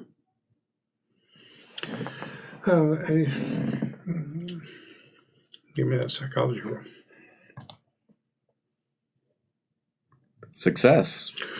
So you can tell that she is kind of knows something more than she's letting on. So as you press her for that, then she tells you that she had really bad feelings about Mystic Myriad, having seen her do what she believed was an attempt to enter the mind of Hattie. And then Hattie felt the uncomfortableness and left. And then after that meeting, she did some research. She had some folks look in to Mystic Mirie, and she discovered that was merely a pseudonym, and that the mystic's real name was Ellen O'Sullivan. I didn't really mention it before because I didn't see how it was relevant, since all mystics and mediums use stage names. So this mystic, where could I find her right now?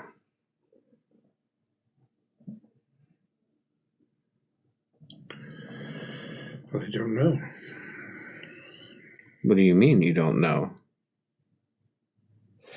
Well, she would come to us and offer her services. Then we found it enjoyable the first time, so we made a date for another one, and then she comes, but none of us have been to her house. So I don't know where she might be found. All right, Mrs. I appreciate the information. I'm going to pull out one of my little business cards and hand it to her.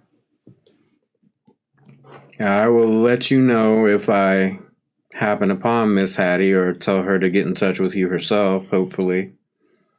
And anything else before I go that you think might help? How do you know Hattie? We were friends in childhood. We went to school together.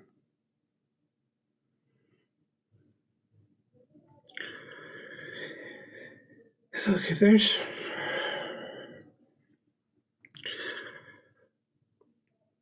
things are much different here in America, so you'll think this foolish, but there's a spell that my grandmother once told me about when I was very small, a spell that allows the caster to put their mind into someone else's body permanently.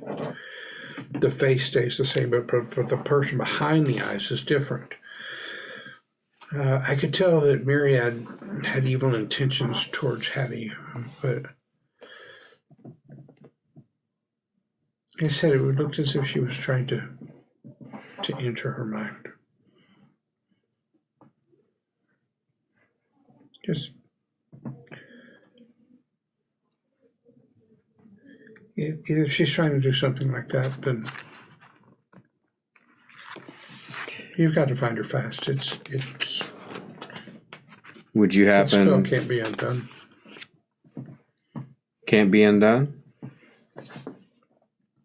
No. Okay. So the player has an idea. Okay. I'm going to make a roll and see if Leroy has the same idea.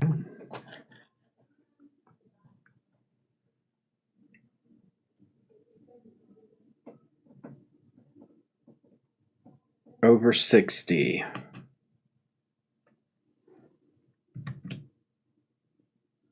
Oh, no idea. You don't have to keep your ideas separate from your character. I never understood that. I mean, your character thought to ask the questions you just asked, but you didn't roll the dice to see if you really would. Yeah, but it seems like detective questions, but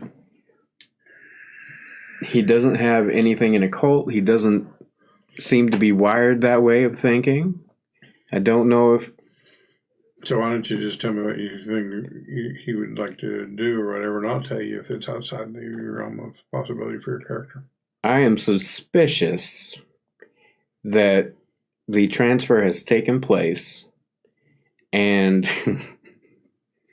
hear me out, the husband knew something was up, so another transfer took place between the husband and the dog.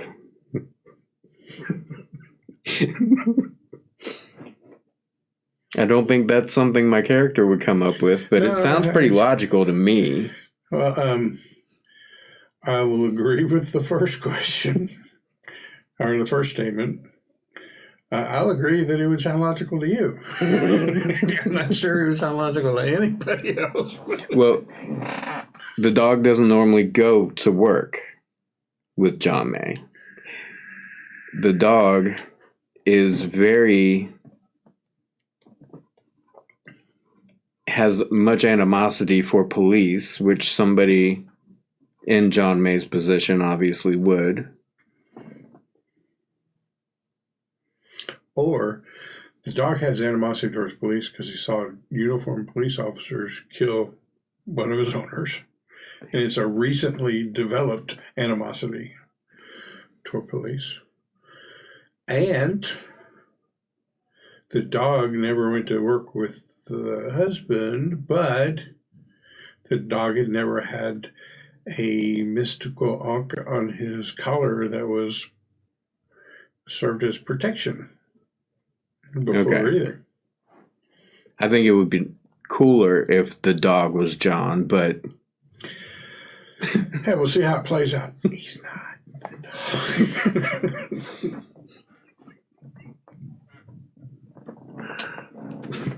And then Billy and the waitress swapped because Billy wanted to know what it was like to have Emily, please clock out and come control your man. Okay, so is there anything else you'd like to do, or any wild theories you'd like to pass by Lucille Moran? No, I think I'm good for now. Okay. Where's the dog? Left him at the apartment. Where's the dagger? Left it at the apartment. Where's the amulet? On the dog at the apartment. All right. I guess I should go back to the apartment then. I just want to know where all those things were. I'm going to go back to the apartment. Okay. There's the dog sitting on the floor next to a table where a dagger is sitting. He looks up at you, sticks his tongue out, and gives a hearty pant. And the light from the hallway glints off the silver ankh on his collar. They're all right there. All right, so now all you got to do is figure out where poor Hattie's at. I'm going to sit down on the couch and have a think.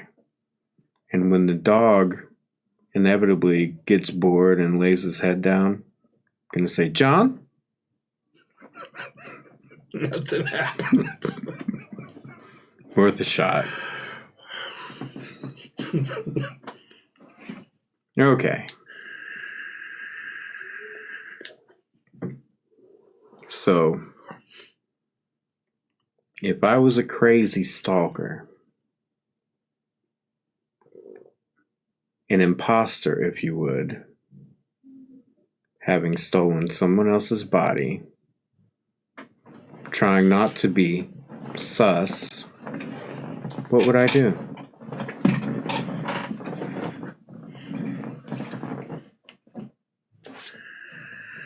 I guess I'll pocket the dagger. Yeah, John is accepting clues, hints, or suggestions in the chat. Okay, you've got the dagger.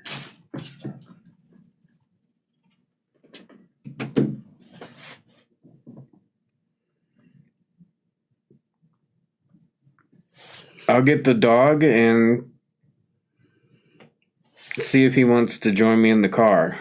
He'd absolutely love to go outside. You want to go on a ride? You want to ride? So I'll give him an opportunity to poop before we get in the car. Yeah, but and he absolutely takes the opportunity. Massive. Big old German Shepherd dump. And not knowing the dog or anything else, you probably fed him twice as much as he usually gets when you let him in. So it's a little runny. Just massive. It's a little we gotta runny make too. this gross. It's like soft serve when it starts running out. You get the curl, and then top of it's all like molten. It's exactly as you described. The dog is done. And he's looking at you like, now what? German chocolate. I'll get him in the car. Okay. You and the dog are in the car. Where are you going? I'm going to make an idea roll. See if anything pops up. Regular success. So you're sitting there in the car wondering what you're going to do next. Check your mirrors a couple times because, eventually... Bernadette's going to get out of the alley. The hot dog cart was long gone. Her car wasn't there, but, maybe she's stuck in this area.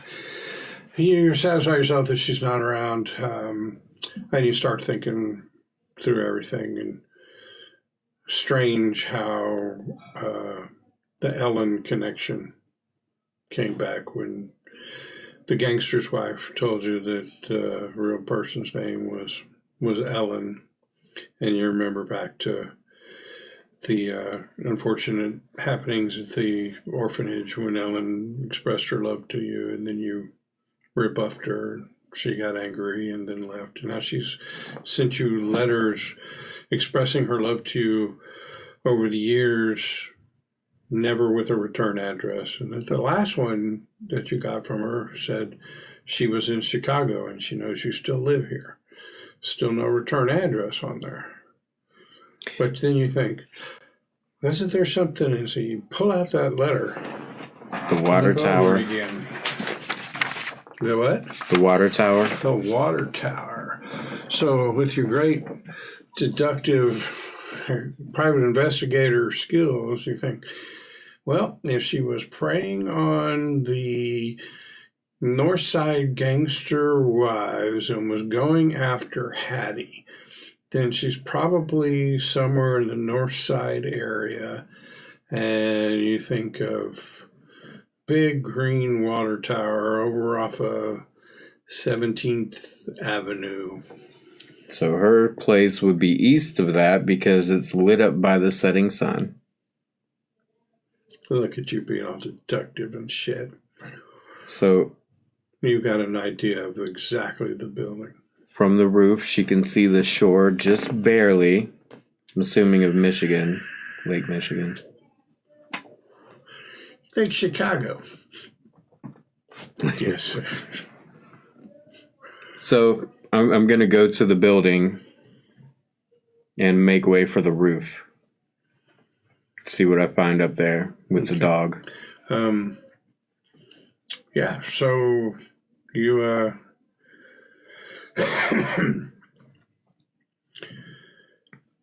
make your way into the building. You and the dog go up the stairs and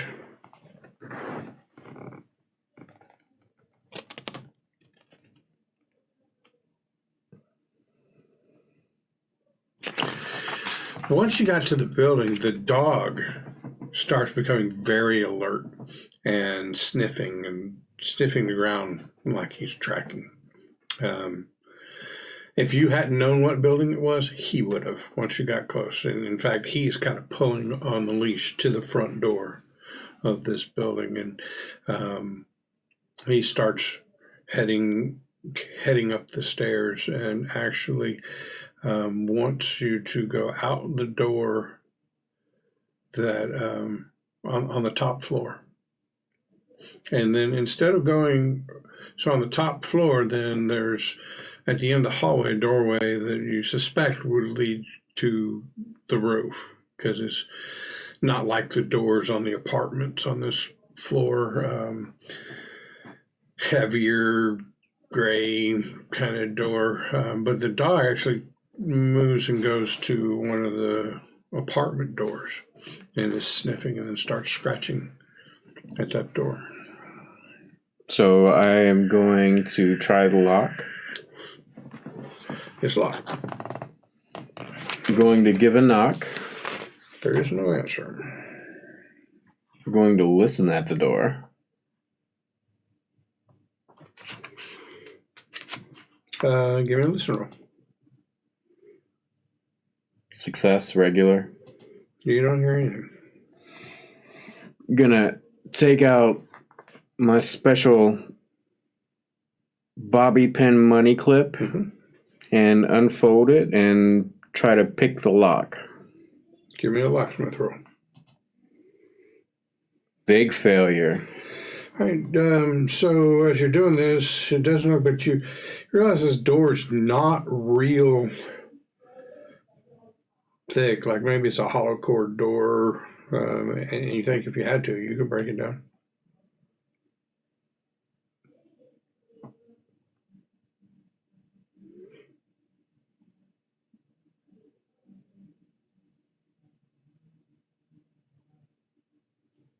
All right, I'll try to break down the door. Okay, give me a strength roll.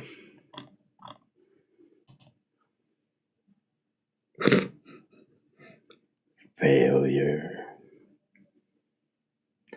So, there's got to be janitors around here, right? Yeah, so like right after you hit that, coming up through the stairwell, is a big guy. Hey, what are you doing? I'm the super here, and I'm gonna have to call the police. What the hell? Hey, I was just in the neighborhood, and I found this dog had this address on a napkin in its mouth down on the street. And I was just trying to get in here because... You're trying to break down a door? First of all, give me a hard persuade roll or fast talk, whichever one you want.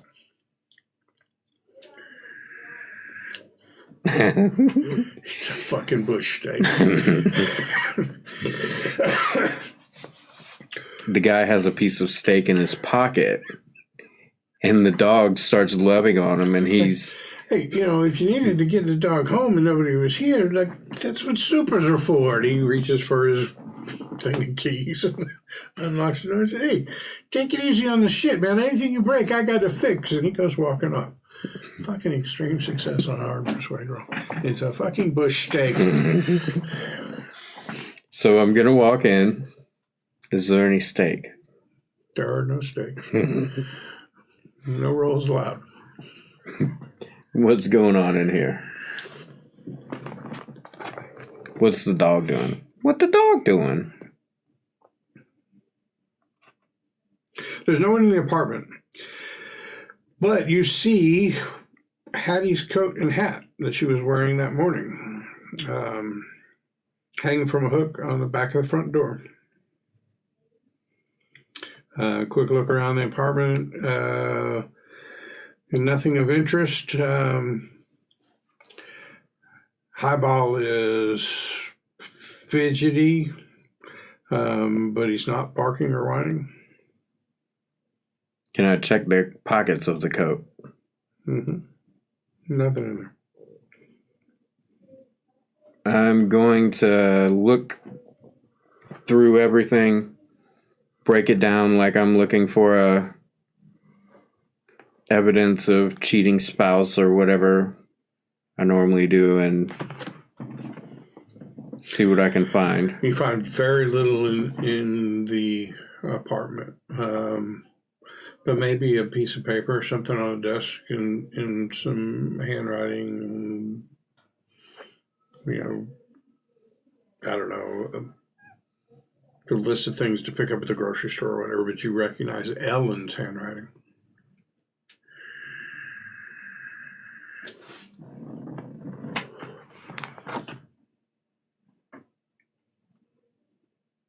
All right, I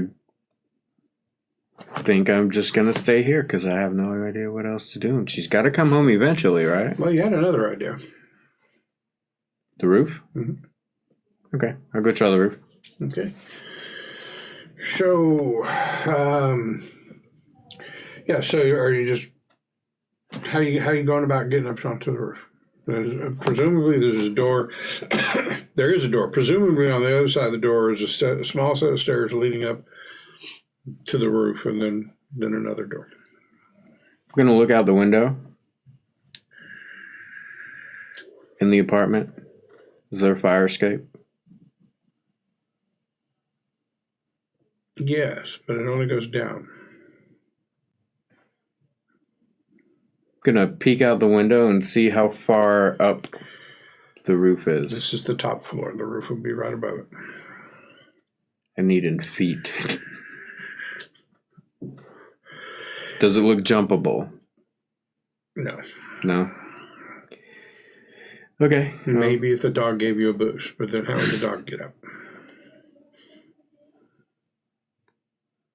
Well, the dog wouldn't have to come with me. I mean, Okay. I assume he knows how to climb from his time as a human where he had opposable Bricks. thumbs.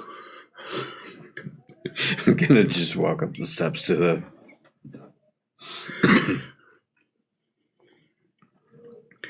Okay, so you open the door, and when you do so, you'll see, Not Lucy, Ellen.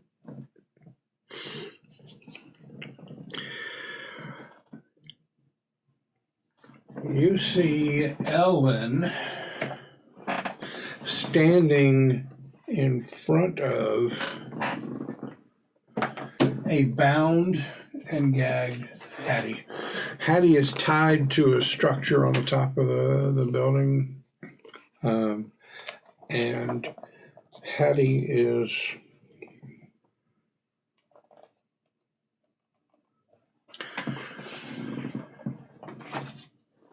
Ellen is gesticulating and chanting in front of her, and You already know I got a poor dexterity. yep. So the dog starts growling and pulling at the leash. I'm gonna let the leash go. All right, let's see here. The dog has a dex of 70. What's your dex? My dex is 35.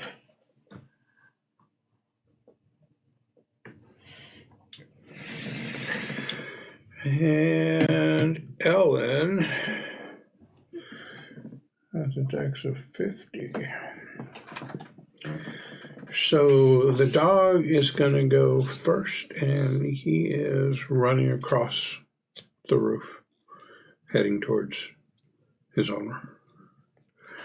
And then Ellen is going to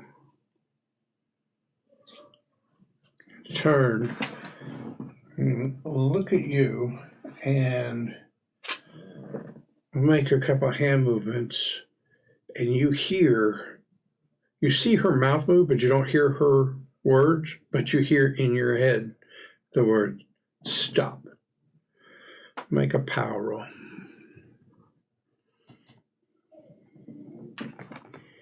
Success. All right, hold on a second.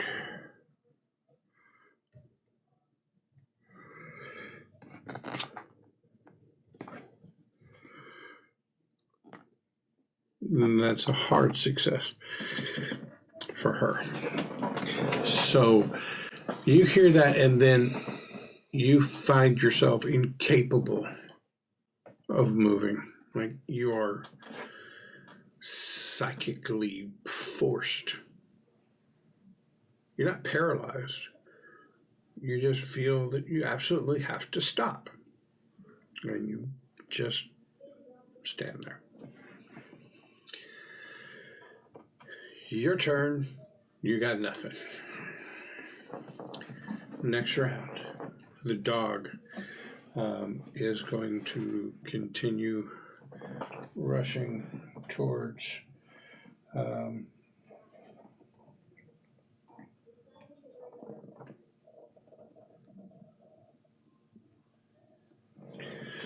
going to continue rushing towards his owner and gets there to Hattie and strikes like a defensive position between Hattie and Ellen, who is standing 5 or 6 feet away from Hattie.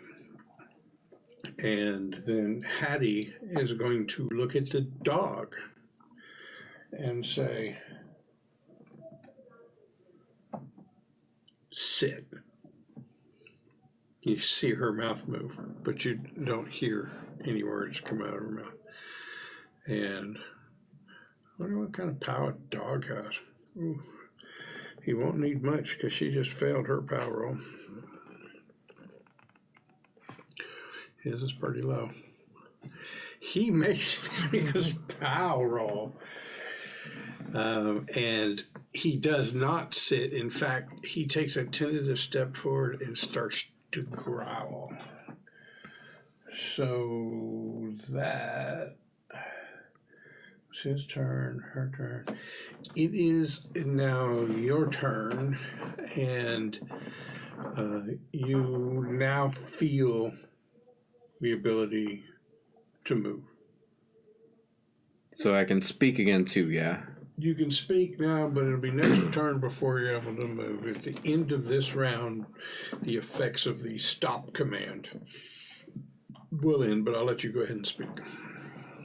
Going to say, Ellen, it's been a long time. Why don't you stop and we can talk about all this instead of whatever's going on here? You don't want to talk to me. You never wanted to talk to me. Is that all I get to say Go on my ahead. turn? It's not that I never wanted to talk to you, and we've made multiple attempts to talk to you throughout the years. It's more of an issue of you wanted something from me that I couldn't give you. But let's talk. Stop what you're doing and let's talk. If you can't give it to me, then there's no reason to talk. It was always just because it was always Hattie. It was always Hattie. And with that, she turns away from you and goes back to gesticulating and chanting something directly at Hattie. That will be her turn. The dog is going to maintain a defensive position. Right now, he doesn't sense an attack coming at his owner. Your turn. How far away are we? I'm going to say probably close to 50 yards. It took the dog a good turn and a half to get there. All right, I'm going to run Okay. and get close to her, but to the side. And I'm going to say, no, seriously, stop. We can talk about this.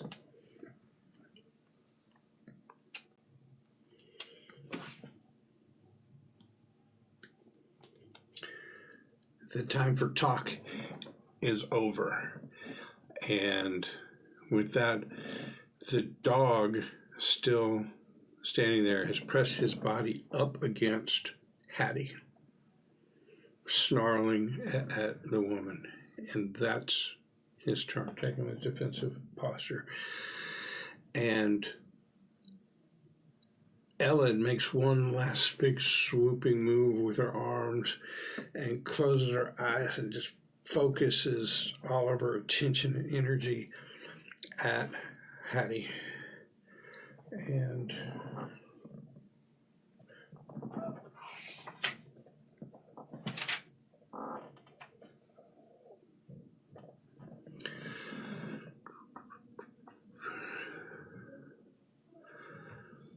she makes a really good power roll.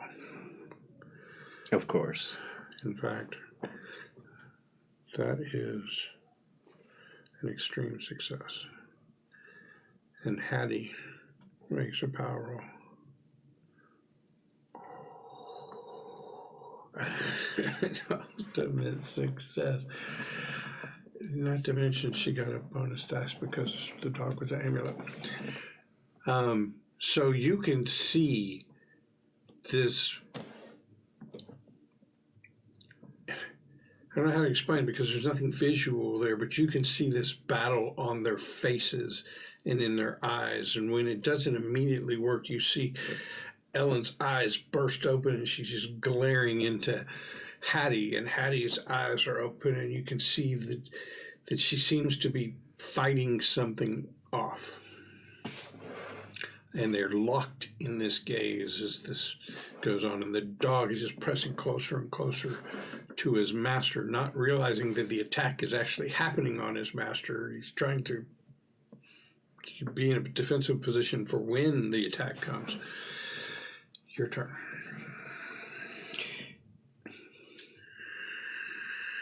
I am going to walk up to Ellen and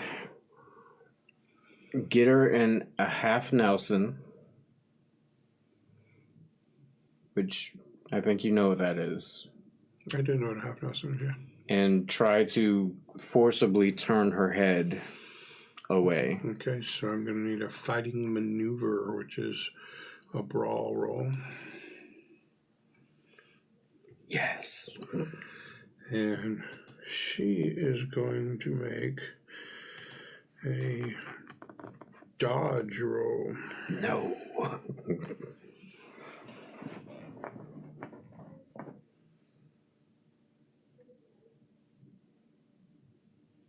I don't think that's how that works. Give me 1 second. This is critical.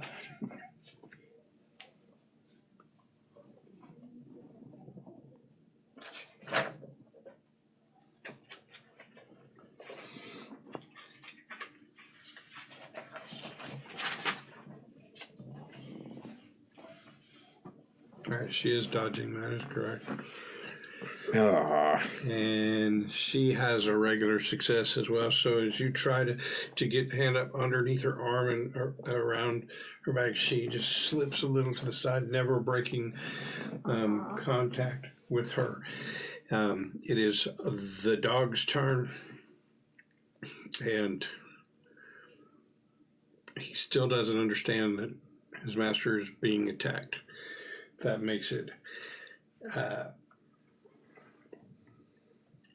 Lucille's turn, and she's doing a power roll, challenged by Hattie's power roll. Both of them with successes, so tie goes to the defender here. They're still locked in this thing. Something is happening. How far away is Hattie from me? It's about 8 feet. I'm gonna, instead of attacking Ellen, I'm going to try to cut her open with the dagger. Not cut her open, cut her free. Okay, so that's a different. So you were behind Ellen. I was to Ellen's side and dipped in behind her, and right, because that's where you have to be to do a half Nelson. When she turned, which way did she turn? I don't care. It doesn't matter. So I'm just saying you were behind her. Now you're moving past her to get to Hattie to try and cut her free. Okay. Give me a dex roll. Well, I'm not going to let you do an attack against a rope. Woo! Success. So you slice it, and one of her arms is able to come down. The other one is still tied up. I'm going to put the knife in. Do I have enough time on this turn to put the knife in her hand? Sure. I'm going to hand her the knife and turn back to Ellen. Okay. So that is going to make it...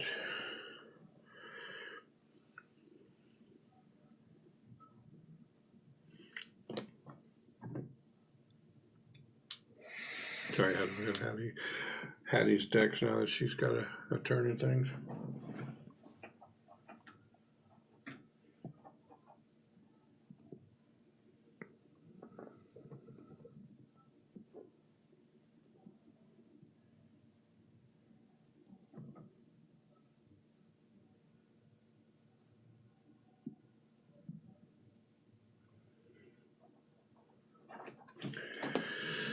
All right, so dog's turn. Dog is barking like crazy, looking at you, then back and forth to Ellen, trying to figure out what's going on.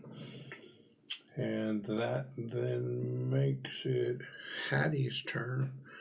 And she is going to take the dagger you gave her and turn and try to cut her other arm free.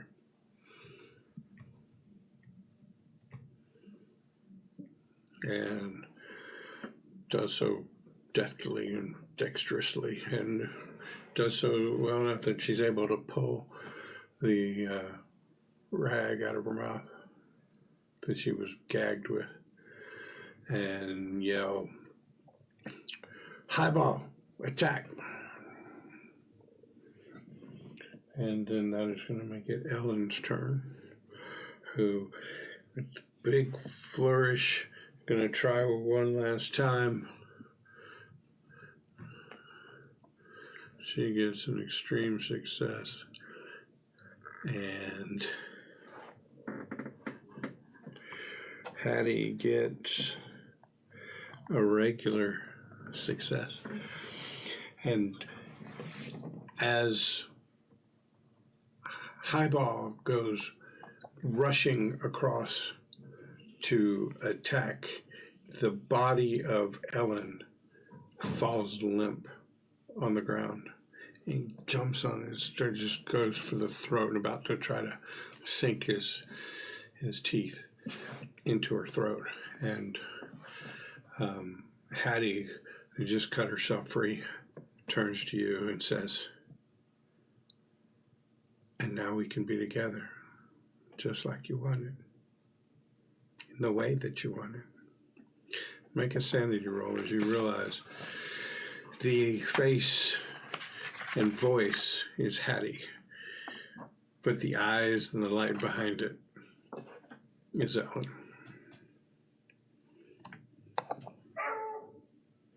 And you're okay with that. There's that, I guess.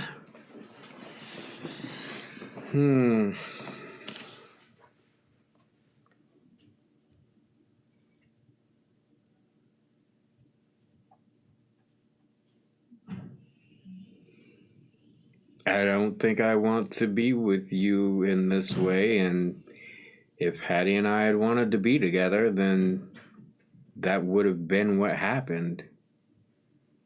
She had her own husband until last night. Did you have anything to do with that? I went to all this trouble because I knew it was best for us and what you'd really want. You sent me letters with no return address. Like, when we were kids, we tried to reach back out to you and seal all this up, and you wouldn't have it. This is not how. This is not. I can't. Even like this, I can't have you. Even like this, I can't have you. Then nobody can have you. And she brings the dagger forward. And she makes a swing at you with the dagger and misses. Do I have to roll a fight back or a dodge? You can fight back or dodge, whichever one you want to do. I'll fight back. Okay. There's a hard success. So, roll your brawl damage and add your damage bonus. I didn't put that in this sheet. Gonna have to roll it on the other sheet, but I think a brawl is a 1d4. 1d3 plus 1d4 damage bonus. Yeah. Other mouse.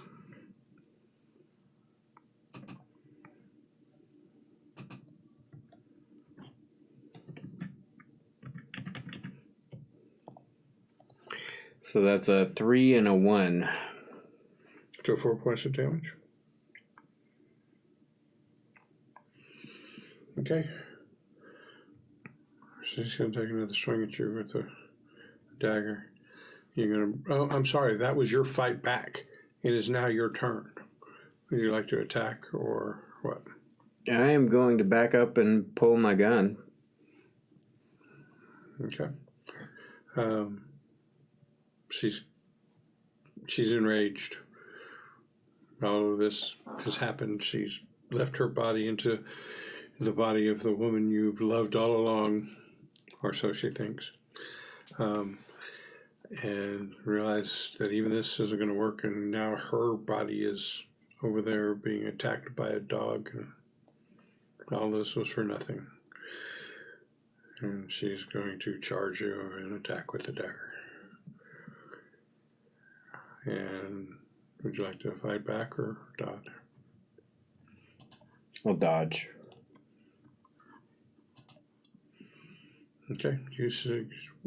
Well, you did not successfully dodge, but both failed, so there was no... She didn't hit you. It's your turn.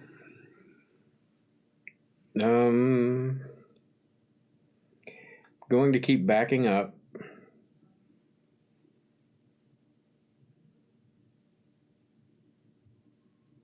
And I'm going to lead her to the edge of the building. How far away is that? Is that one turn or... Sure. I'm going to lead her to the edge of the building and wait for her to come at me again. All right, so as you back up and she is following you, you notice that the dog realizes that there's just this lifeless hunk in front of it, and he turns his loving eyes onto his owner. And then you see this weird look come over the dog, and then a low growl. And then the dog charges, jumps up in the air, and as you watch, he hits the body of Hattie square in the shoulders, and the dog and Hattie go tumbling off the edge of the roof, falling 9 stories to their death below. Feel like it's the proper thing to do, even though I know I'm about to roll a sanity to watch them go. Yep, and your sanity check.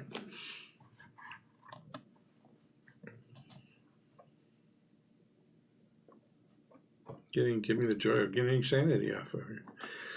So you stand on the edge of the roof, and you look over at the body of your once childhood friend who'd become deranged with thoughts of unrequited love. And you look down over the side of the building, the loyal dog who is laying on top of what used to be his master in the body of your dearest and lifelong friend, Hattie. You realize nothing will ever be the same. And that's where we end. The whole world goes into black and white as I'm standing in the Chicago skyline, smoking a cigarette. Just a black shadow in a fading world. And there's like red blood spots. And I still, somewhere deep down, think, yeah, that dog was John, all right. Hey, thanks everybody for joining us. Quite an ending. One not so happy one we're used to having around here. Thanks for joining us, everybody. We'll be back next Monday at 6 o'clock. Hopefully Emily will be back with us then, and we will jump back into our adventure with Alice and Jackson as they are... What is it we were doing with them? Chasing cat girls. Chasing cat girls. Mr. Corbett was Corbett. charging to her house. Back up with the Mr. Corbett scenario. Thanks again for joining us. I'm Steve. That's John. We're Percentile Vice. You can find us on YouTube. If you want to rewatch this episode or any of our previous episodes, search Percentile Vice on any of your podcast platforms. You'll find us. You can check me out on Twitter at RickStevensPI. Did I miss anything, John? What else should we? Comment your favorite part if you're watching the YouTube video. Maybe there's an inbuilt function where you can make clips of your favorite part if you liked any of it. And don't forget that Chaosium is offering Does Love Forgive at 25% off for Valentine's Day. So get it. Try it yourself. There's 100 different ways this scenario can play out, and that's the way it did this time. Not what you'd call a happy Valentine's ending, but I'd say that scenario is worth at least $5, and you can get it on PDF for $4 and change right now. That's right. And there's one other one in the book. So thanks, everybody, for joining us. We'll see you next week. Bye.